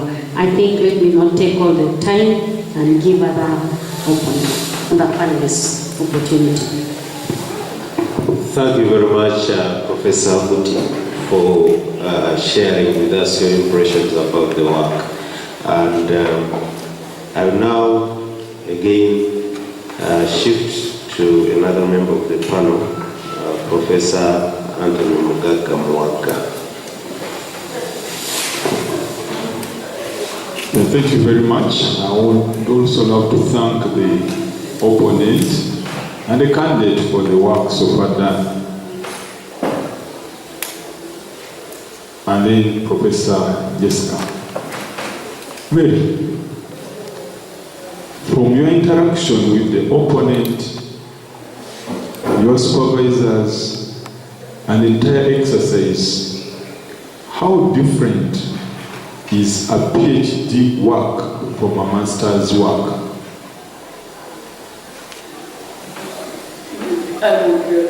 The PhD work.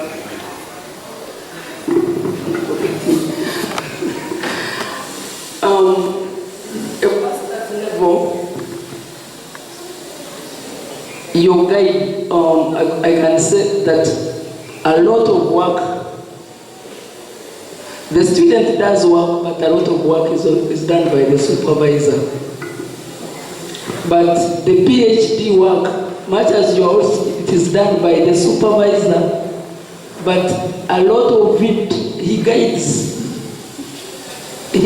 you, and it's sort of a to and flow, because he gives you like the key points, and then you go back deep and look at the work. You go to the field, you analyze, you do all those things, and then at the very end you say, please, is this okay? You keep consulting whether the methods you're using or whether you are analyzing.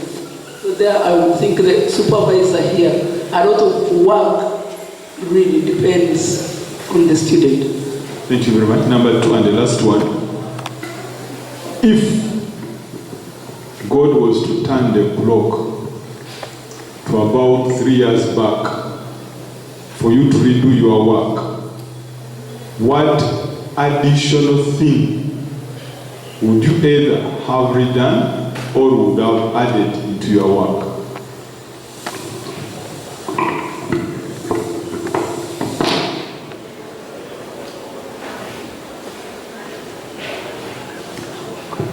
I'm not sure what I would add beyond what I have done now.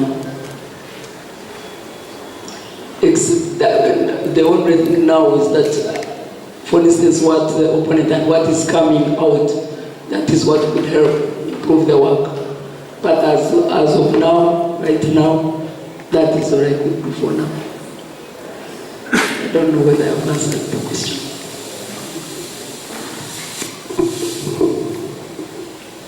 I thought you had areas for further research, but since I said it's the last issue, I do not want to add much. I get it. I had not understood the question in that manner.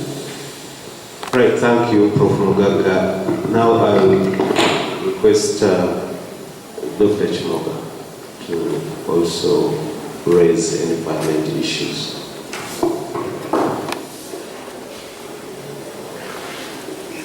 Thank you, Mary, for the presentation. And I thank all these professors, beginning with the opponent, for engaging you. We're still in the area of philosophy, and I will begin from where Professor Mugaga stopped the first question.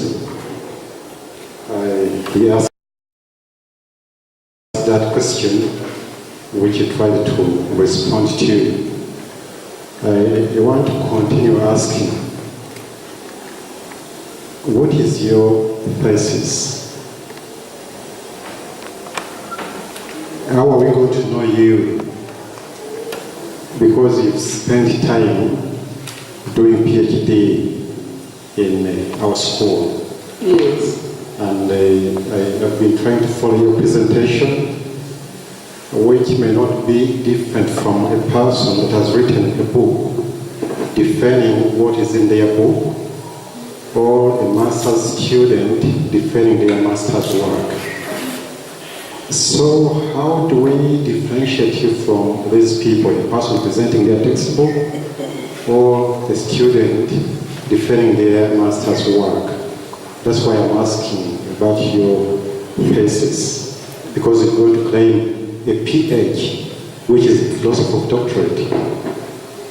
So, Professor Abuti has asked about your contribution to knowledge, and the opponent did the same. And then he said that according to you, your satisfaction is moderate. That is any conclusion that would be drawn by any textbook writer who has never done PhD. Could as well be drawn by a master's student. So that's why I'm asking, what is your thesis? My thesis was about, I started thinking that the job satisfaction was low in Makerere University. So that is the question that went around, that was in the study. And I was trying to find out this more on this relationship between the human resource practices and the employee satisfaction. So finding out why I thought the job satisfaction was low. But at the end of it all, I found out that the idea I had gone out with later on, after subjecting all these things to analysis, I found out that the thinking according to the findings, the argument had changed. And whereas I started with the 6 practices, I end up emphasizing 5 that contribute to the moderate part of the job satisfaction in the university. Thank you. Thanks for that attempt. You see, after PhD, of course, you be referred to as an expert. And then you go to attend those conferences, and then you stand to present. So the reason why I'm asking about your thesis, to be able to locate you, how do you want us to know you? You know, when you go to those audiences, people want to hear your paradigm. Your paradigm. You say you are a quantitative researcher, but the philosophy, that is the tradition of inquiry within which your research is anchored, that is missing in your research. So that's why I may not be able to ask about your positionality, which requires you to articulate your ontological position, epistemological and paradigmatic positions, because the philosophy is lacking a lot. Yet that is the central part that is required at this level to make you different from a master's student or any other textbook writer. Right. The second question is brief. How did you come to take interest in this area that you've researched on? First of all, the problems come from the environment you interact with. Therefore, having worked in Makerere University, I was looking at these problems and I was reading a lot about them. Because I was seeing a lot of frequent strikes. Then when you read other people's work, you will find that some of these things were not happening. There is an outcry, for instance, about the way we are, the university performs, about the service delivery, the promotion, the HR practices themselves. People complain, promotions are late, we are not being recruited, staff development is for the few, and then it was important later on when I reflected on all these, and then when you read literature, you find that these problems resembled a situation where people have no job satisfaction. And the visitation reports themselves actually were talking about this, like the Makerere report of 2007 also talked about the kind of anarchy that was in the university.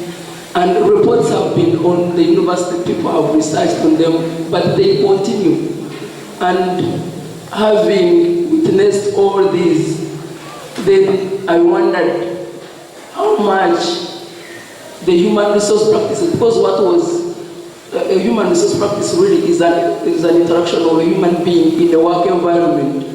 So I took interest to investigate deeper and find out the contribution, the relationship and contribution of human resource practices to what was happening to Makerere University.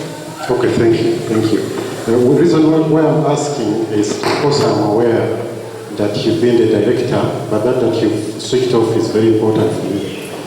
You've been the director of human resources, and here you come to draw your conclusions, whereby you state that 5 or the 5th. Now that 5th one, that staffing has little significance to job satisfaction. That's according to your findings. And in the school where you belong as a student, you know we do have that problem of being understaffed. And that has really affected us. That when you present these findings which claim that staffing has no relationship, there's no relationship between staffing and job satisfaction, as a person going through this kind of experience, I feel that maybe there's something that is lacking in the instrument that you used that led to this kind of conclusion. Because obviously we know that if we are understaffed, then there's no way we can say that we are satisfied with the work we do. That's what I think. Maybe to try and answer the first question, is that I'm speaking to the findings as I got them, irrespective of whether I was a lecturer person or not. Now I'm here as a researcher, and I'm speaking to the findings that I took the field. Then, just a second. Yes, please. I just wanted to draw your attention to the issues of the school in order to help you understand where my problem is. Yes, just to give an example of that, don't worry that I've mentioned that you've been, no, that's not the background of the question. The issue is that is the situation we have in the school, and we are understaffed. And so if your research claims that, that does not matter, you can still be satisfied, I find that to be a big problem. That's why I say that maybe there's a problem with the instrument that you used. Because obviously, we would expect the opposite. Okay, maybe when the staffing was conceptualized as being composed of recruitment, then I think selection and induction orientation there. The recruitment is very important. Yes, and the recruitment I looked at, I didn't look at the vacant positions, but I looked at the way people come into the organization. That's what the questionnaire was looking for. It was not looking, because in the bigger part, when you talk about staffing, you look at, even if you're not on this study, at least the way it is explained in literature, the staffing will even go before a person joins the organization, because that will be about workforce planning. Then you will come in, and then you settle people, you recruit, then you interview them, and you settle them into the workplace. And that now will be about the vacancies. Then from there now, you will work on their development and reward them, because staffing itself is very pregnant with a lot of meanings. But for this particular study, it looked at the way people come in, then the way they are helped in the organization. Thank you, Chair. I made a general comment that some of these questions you should have obtained answers from secondary documents. So you could do an analysis of the secondary documents, for example, from the staffing, and present it to work with your statistics. if it is on training and development, you could be able to check the budget that has been spent on training and development and should be used to justify some statistics. When you run a correlation, it may give you a figure, but you have to check what are the other sources saying, and then you come up with your own position. You wouldn't be facing these questions if you had provided that kind of information.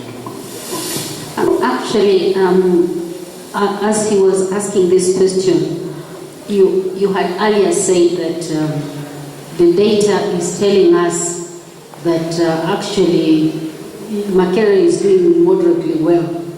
So these noises are from somewhere else.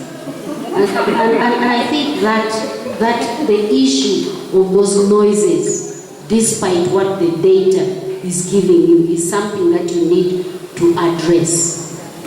Because ultimately, when people read this, because if the noises are leading to a university being closed for a whole month, if the noises are leading to, according to your data, the university losing 128 staff, then those noises are not just noise. And I think you probably need to find a way in which you address that. You have to say, yes, this is what the data is saying, but the dissatisfaction seems to be reflected in ABCD, and make appropriate recommendations for a way forward for the university and maybe for subsequent researchers. Right, thank you very much. And as we draw to a close, Dr. Lin.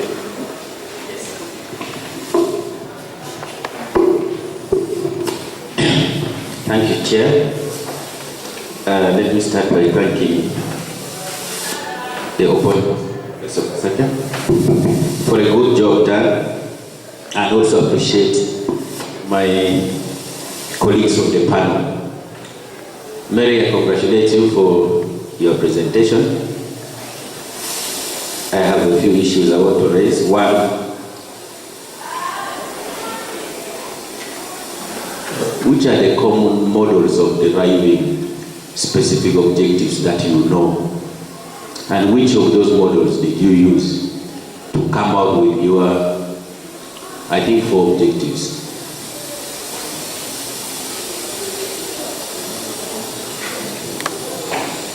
How many objectives did you have in your study?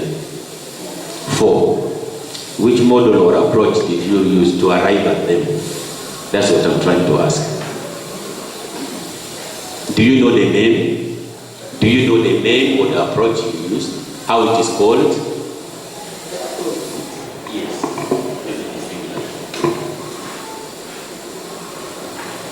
Do you know the models or the approaches we use in research to arrive at research objectives? You use them? Quantitative.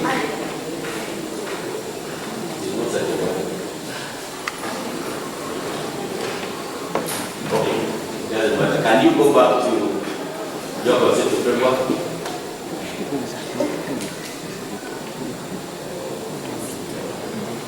Your concept of framework? The diagram. Like Professor Baseka Begley talked about the mismatch between the objectives, the purpose, the concepts, and this conceptual framework. I still want to put before you. Do you see job satisfaction in your study? You see it? Do you see staffing? Do you see performance appraisal? Yes, please. Do you see background characteristics? No. No. Do you see implementation? Implementation cannot be seen. Why not? We are seeing the others. Why don't we see implementation? We are asking what we are seeing. Yes. So, do we see implementation? No. So, was it supposed to be in this study? Implementation was used for just understanding for the practical purpose of understanding the conceptual framework, and that is why the objectives really on this. The point is that quantitative studies are not as flexible as the quantitative ones. We don't study what we have not decided to study. And if we decided to study something, we have to indicate how we are studying it. So, personally, I have a feeling that somebody, I don't know the person in Makerere here, misled you and your supervisors. And maybe you create objectives which does not fit this thing you intended to study. For that matter, I want to advise from you. Can you go back to the side questions? After saying this, just behind a bit, I want to suggest very strongly, and I know you will agree with me, that you should do away with objective one in your study. Finding out the level of job satisfaction will naturally come when your objectives are framed in a different study, in a different style or approach. You saw job satisfaction in the conceptual framework? You saw it there also?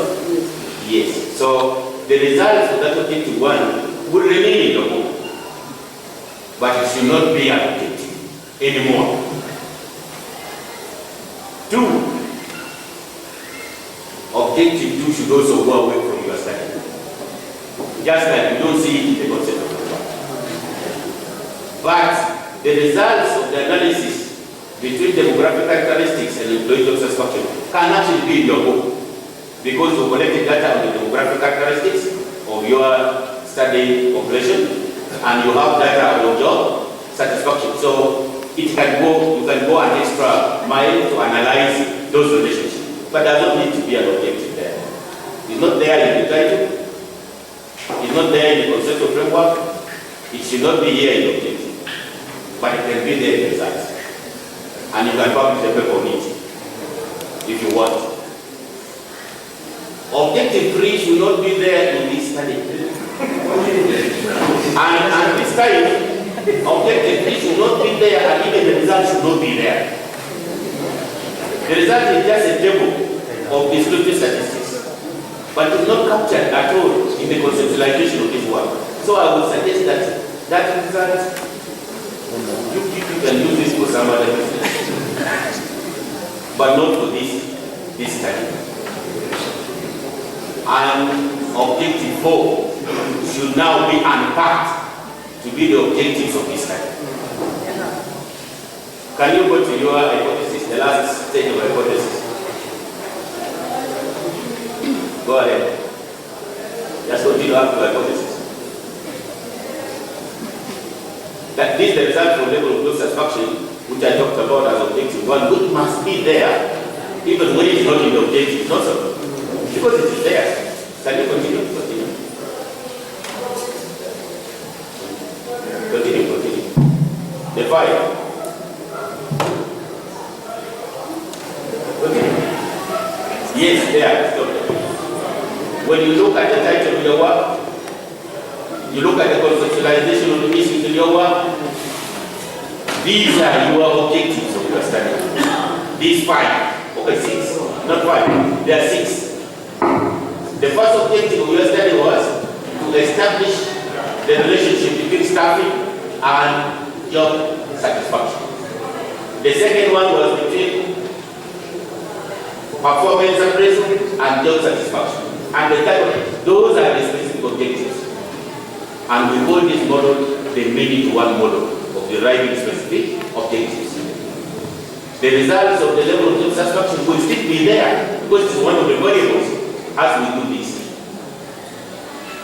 So, my strong suggestion to you is to restructure the work and make sure that you have 6 specific objectives. Do away with the implementation, don't even put it in the book. But the results of the others will all remain in the book. That is my proposal. 2. Can you go back to the first slide? Slide number 2. Oh, can you go back to the conceptualization of this structure? I just want to advise. Professor Besika pointed out very clearly to you the mismatch between job satisfaction and the element you use for describing the problem. Can you go back? Go back. Yes. Go to job satisfaction. Okay, there.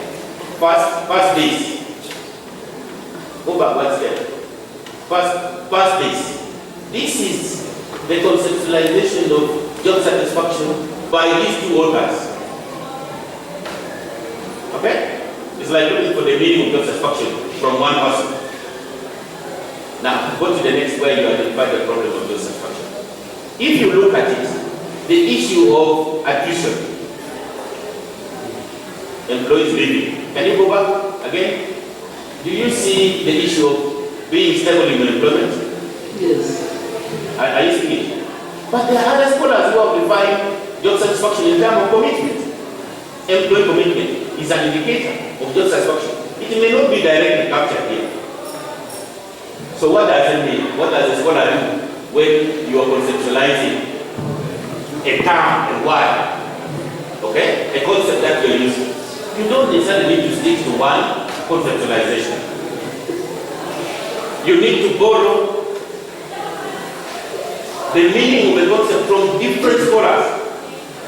Where, can you go one slide again? So you need to look for scholars where commitment is an indicator of job satisfaction. Where low organizational citizenship is an indicator of job satisfaction. Where poor service delivery is an indicator. Otherwise, these things will not be showing job satisfaction for you. Is that okay? So when you are conceptualizing, you don't necessarily need to stick to the definition of a concept from one scholar, one source. That is it for the beginning. That is where it came. Thank you. Can I ask something last? You said you use simple random sampling. Maria, how do you do it exactly in practice? Do you know simple random sampling? Not here now, we are in chapter 3. Do you know simple random sampling? Do you remember it?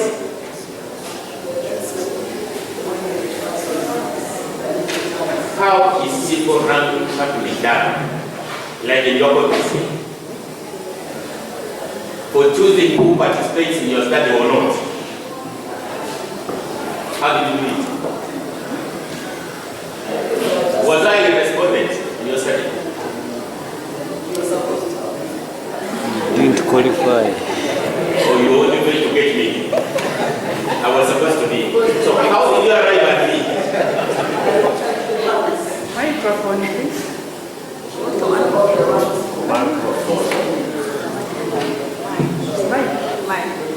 Oh, people want the mic. How did you arrive at me as a sample in your study? Was Professor Mugaga a respondent in your study? I wouldn't know, but how did he miss being in the sample? In other words, I'm asking, how did you do simple random sampling? Because I'm suspicious that you did not use it. I am suspicious that you did not use simple random sampling technique of sampling. And I might be right. It doesn't matter for now. Do I ask again? It may become too much. What does SPSS stand for? Do you know what SPSS stand for? You'll check. You'll go and check. You'll go and check. You'll go and check. Should I ask again? Okay, let me say, overall, I would expect that when you retreat back, you may need to reflect heavily on this work. I would love, because I know you as a student, you have been relatively a very good student. You know that somehow you were misled in rephrasing all these objectives in that style. And I think the results are all good, they are here. So you need to reorganize them. Okay? You need to reorganize them. Otherwise, I wish you good luck. Thank you, Dr. Onen. And now, before I come to the public, I will end with the principal, the deputy principal of this college, Professor Makerere. Yeah, I want to take this opportunity to thank all the panel members and the opponent, and also to thank the candidate. Mary, I think this is the rig I was alluding to in the beginning, and I think you are realizing that it is quite rigorous to enter the side of the academia. Now, I also have some few questions, maybe one only, because the rest have been asked. I am a little bit disturbed by this term, job satisfaction. Job satisfaction. And if I can use your own word, you said there are certain terms you are saying they were pregnant. Now, can we go? Yeah, we are already here. You kind of gave attributes for job satisfaction. Then there are 8 here, but when you are doing the analysis, you are just making a correlation between the different job practices with job satisfaction. Now, which of these is called job satisfaction? Which of these attributes is called job satisfaction? Use the mic. Job satisfaction is an attitude that at the very end shows you whether somebody is happy or unhappy. Also in the work environment, when you interact with the work environment and the work environment works on you, then you are able to say, yes, I'm happy. So when you're doing your analysis, I know that you're doing maybe cross-tabulations. What variables were you cross-tabulating with which ones? For example, job practices. You said you are looking at appraisal as a job practice. Yes. And cross-tabulating it with job satisfaction. Yes. Now, which of these variables were you cross-tabulating with? These ones here. In order for you to say job satisfaction is this one. Because it is job satisfaction is a compound variable which has so many attributes or so many indicators that lead to it. But how were you determining, for example, cross-tabulate appraisal with which variable to be able to arrive at the statistics that you're giving us? I did the practices against what? The job satisfaction. Which is against job satisfaction, which was measured through so many variables. Yes. Okay. Because for me, I would think that, for example, if you are doing appraisal versus being happy with the supervisors, or appraisal versus employment stability, that would make more meaning for me than a single aggregate variable, job satisfaction. Because job satisfaction is quite pregnant. Yes. But in your analysis, I didn't see any of those disaggregated analysis for you to be able to come up with a conclusion to say, for example, employer appraisal is of certain provides this kind of job satisfaction. Then the other thing which disturbed me was also on the issue of your conclusion saying job satisfaction is moderate. What is moderate? What is fair? In terms of, I'm not a human resource manager, but in terms of real literature on human resource, what do we require, what do we consider as moderate?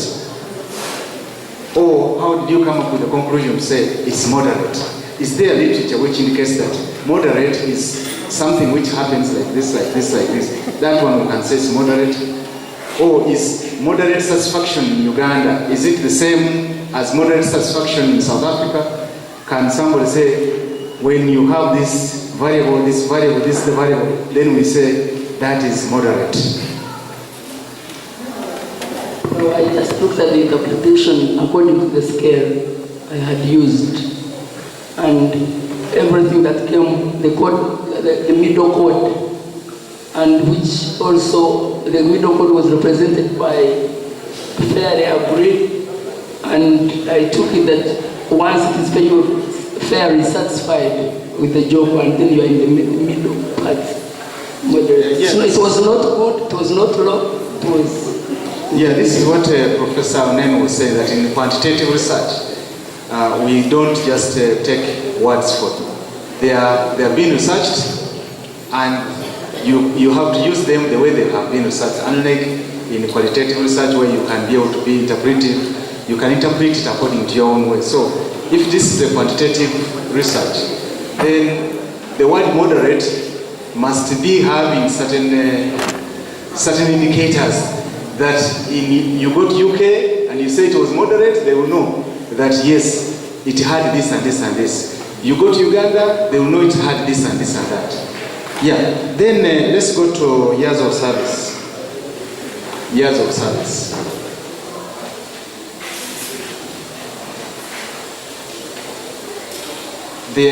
Under years of service, no, there was a table where you are presenting some, yes, years of service.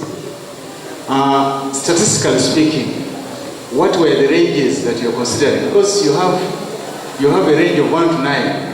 And the range of 1 to 9 is quite different statistically from a range of 10 to 15. And, okay, above 15 you can say, but why did you choose a range of 1 to 9, not 1 to 5 and 6 to 10?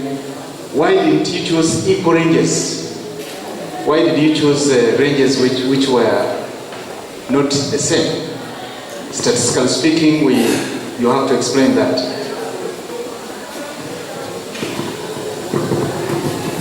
I may not have an answer for it right now.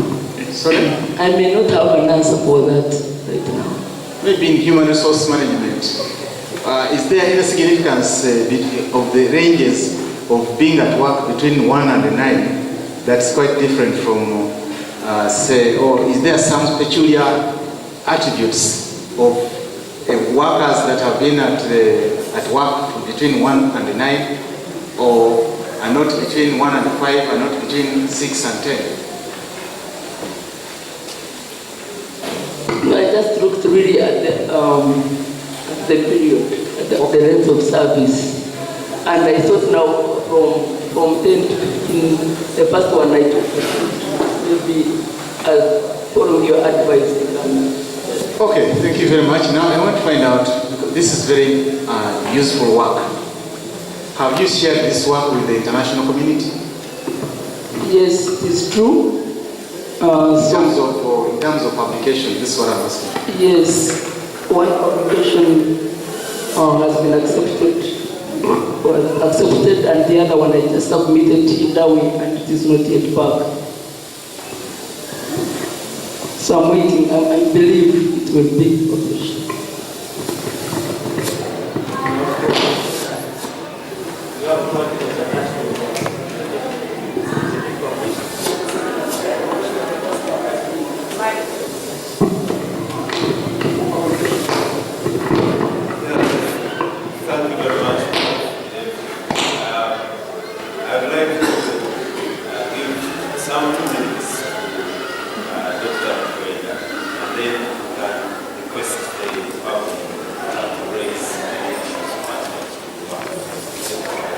Okay, thank you, Chairman. I am very grateful to my colleagues, and what they have actually given is helpful. However, as somebody who examined some of this part, I noted that the theories which were indicated as having underpinned the study were not actually well linked to the development of the objectives, and the findings were not somehow, the theories were not used to explain the findings. So mine is just an advice that when you do the fine version of that, you have to make sure that the theories which you have pointed out are really seen to be helpful in explaining the findings. Then the issue of what is your philosophy? After this survivor, if you go through, you will be called a doctor of philosophy. As Father Shimoga put it, it would be of interest to tell us what your philosophy is as a result of this study, because you are going to be a doctor of philosophy. In the interest of time, there are several questions I would have posed. Let me stop there.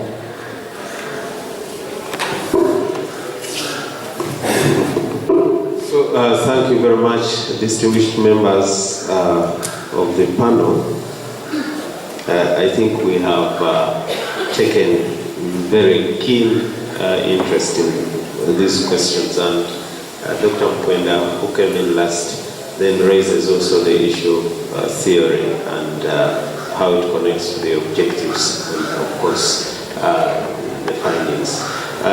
Ladies and gentlemen, we would like to give you an opportunity to also ask any issue that you may find pertinent, as our practice is always.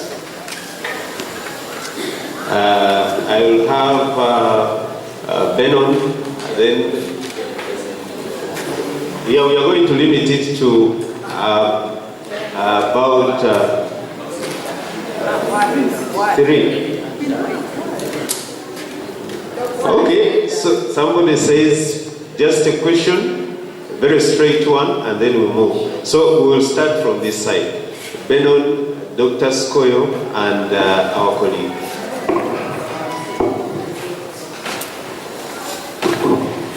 Thank you, Chairman, and thank you, Mary, for the presentation.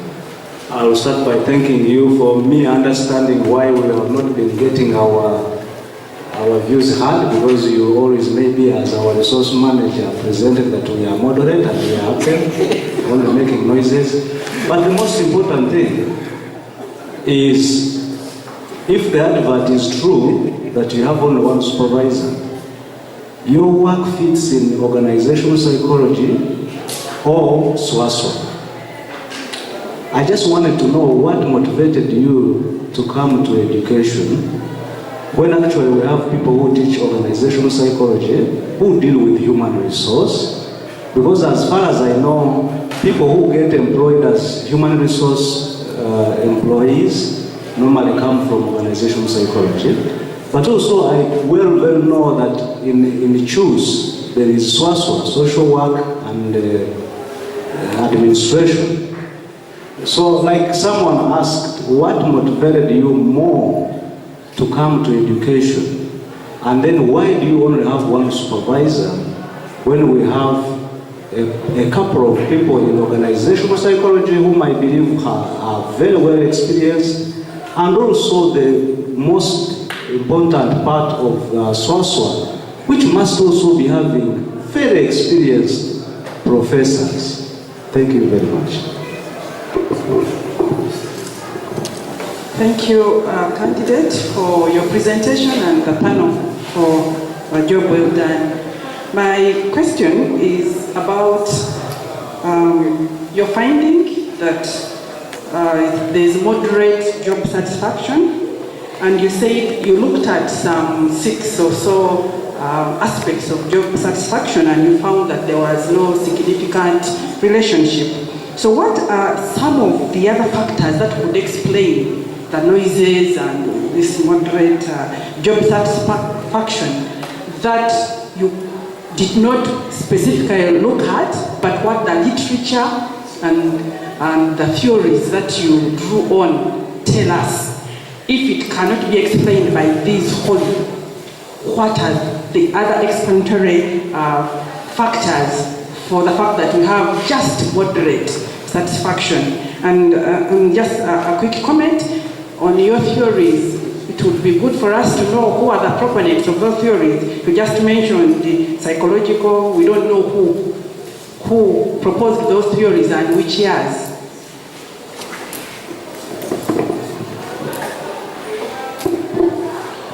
Thank you very much for the presentation. I believe the decisions on hypotheses form a big part of your finding. This is just a comment. But I noticed that those decisions merely establish facts.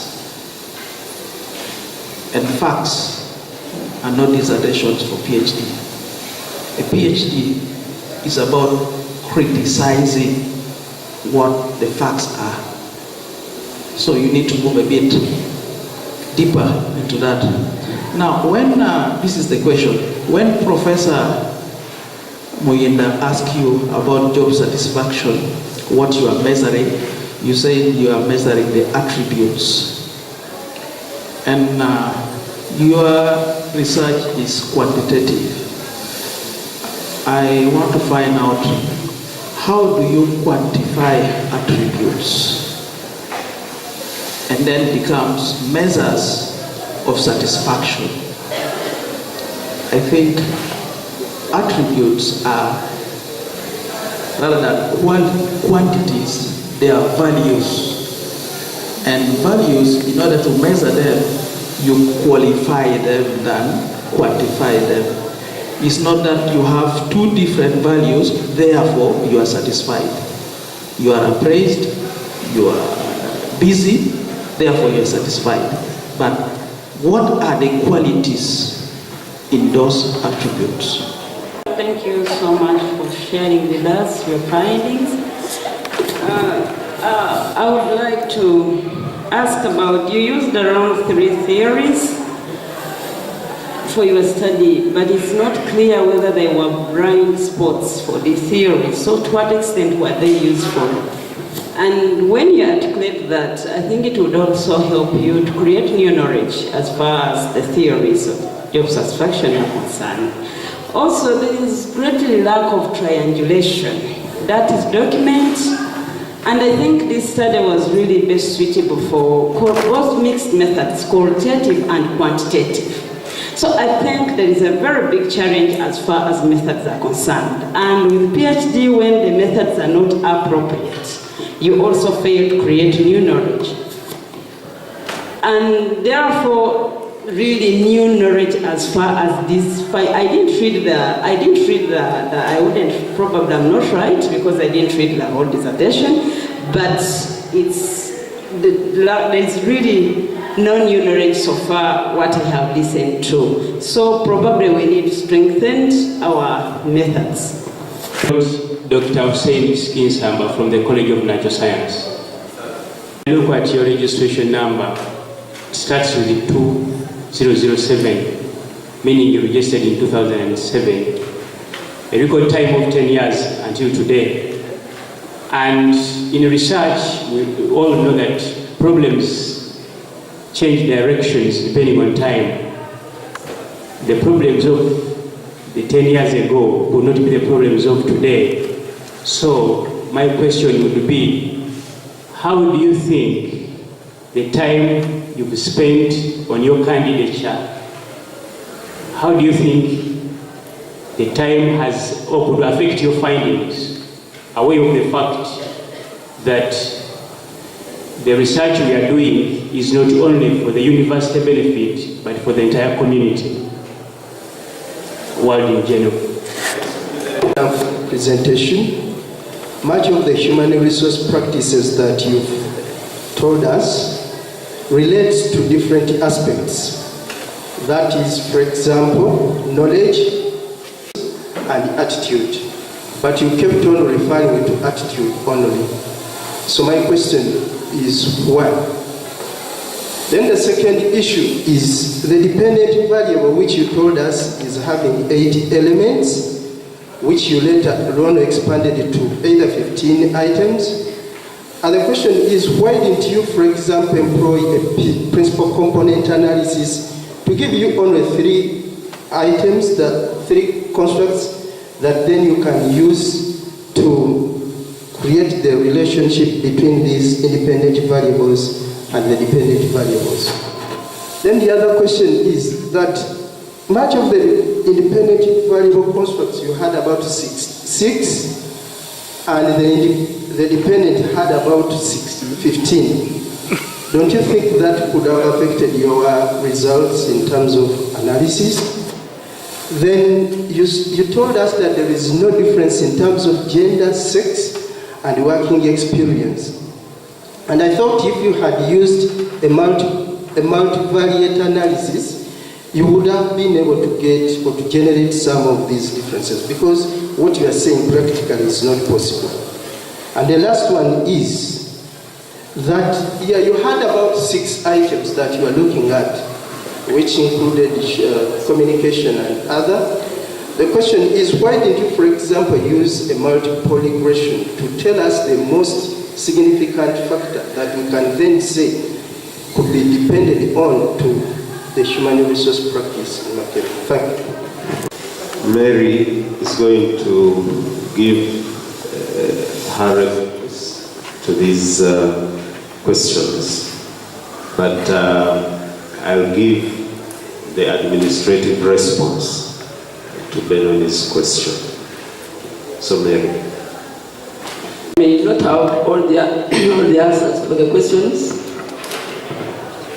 but I will consider them as a way of improving the work.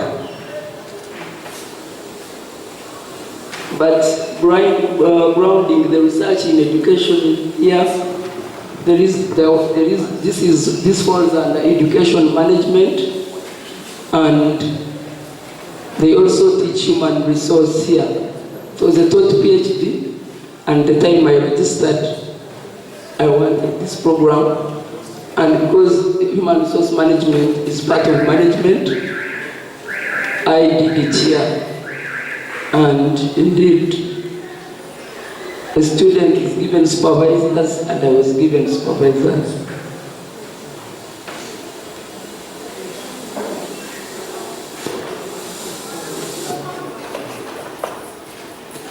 Yeah, the methodology, I read the number of research, also researches which are related to this topic, and a lot of it actually have used, a lot of them have used just a quantitative approach. But I believe using triangulation, that would be a gap, also a gap for the next study. So I would recommend that when research is done on this topic, then all these methods could be used, and then probably they would come up, build more on what I have done. The time spent on PhD being long and affecting the results, this study, the research took place in academic year 14-15, and much as it may be indicated as a long time, but I had challenges in between, and I had to first withdraw and look at foreign statement. The regression in this study, but working with the supervisors should be able to look into this and improve the results and reporting. Would you like to, if you may, or if you wish, Dr. Leaskoyo raises this, that what are the other factors, possibly the literature talks about, that may affect job satisfaction? Human resource practices are not exhaustive. Out of all the practices that are done in the organization, I utilized 6. Like many people, utilize 1. Because you can even think in terms, for instance, of grievance handling, you can think of planning, you can think of welfare.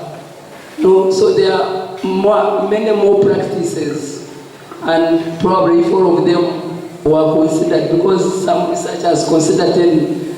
There is a researcher, I think he's Derane, he considered 11 human resource practices.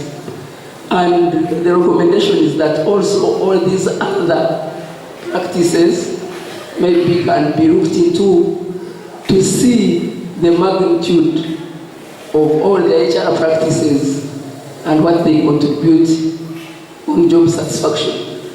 Because most of them, for me, I'm looking at human resource practices, but indeed there are not, all of them, they are not complete, and there are other factors which are not part of this research. The opponent wanted to make one quick clarification, then we can close this. There was a question, I think, on why the candidate is not in psychology, which houses human resource. There are disciplines which have been maturing and becoming independent over time. And there are those which cut across. For example, if I'm teaching policy, public policy in public administration, when you go to education, you'll find they are teaching it as education policy. When you go to economics, they will be teaching it as economic policy. When you go to agriculture, they may be teaching it as agricultural policy. When you go to public health, they will be calling it maybe health policy planning and something. Now, human resource is a field that is claimed by so many. In public administration, for example, I know it is one of the original 5 fields of specialization in public administration. But then it was called personnel. If you go to School of Business, I'm sure you will find there are so many students who are doing research on human resource. So education as a discipline, a broad discipline, also has a core foundation of human resources, especially when you are dealing with the teachers, the academic staff, and so on. So sometimes it may not be necessary that, yes, if you are doing human resource, then you must go to psychology, where they call it, I think, organizational psychology. That term they use. There are some disciplines which cut across. In evaluation, in those curriculum, they will be teaching it as a curriculum evaluation. But in public administration, we have monitoring and evaluation, which borrows from that. We'll come to a close of this, but let me respond to the issue of the supervisor for purposes of clarification. Mary had 2 supervisors originally, and it was Professor J.C.S. Musaza and Dr. Julius Chikoma. Along the way, towards the tail end of the research, Dr. Julius Chikoma chose to withdraw. But in our wisdom, as a school higher degrees committee, going forward with the work, because there were so many contentions, we requested Professor Bakabulini and Professor Jude Sempewa to be overseers to this work. Given the fact that they came a bit late, they were late comers on the supervision team, we could not then appoint them supervisors, but they remain on record as overseers of this work. So we have that team of 3. So that is the reason behind the advert, which indicated only 1 person. And as you might have noticed, during this defense, I deliberately skipped Professor Sempewa, and I also introduced Professor Bakabulini as somebody who had declared conflict of interest. I hope that clarifies the reasons as to why we seem to have 1 supervisor. Friends, join me in thanking the candidate. It has been a solid 3 hours. Join me in thanking the opponent. Join me in thanking members of the panel. And then the supervisor and overseers. And finally, join me also in thanking Dr. Walingwa Michael, who have made this facility and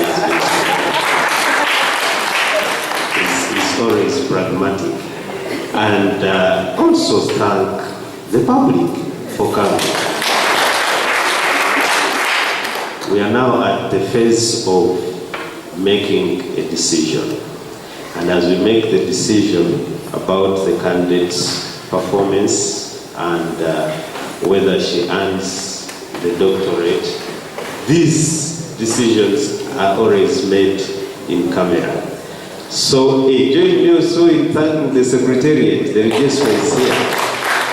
So as we make these decisions, we would like to request the candidate and members of the public to allow us leave, but the principal has one quick announcement. Thank you so much. I'm Ronald Bisaso, by the way.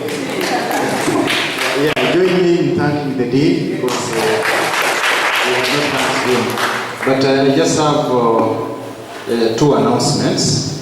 At 1 o'clock, we have a lunchtime seminar series of the college, which is taking place in the School of Distance and Lifelong Learning. It is our culture in the college that we have Tuesday lunchtime seminar series.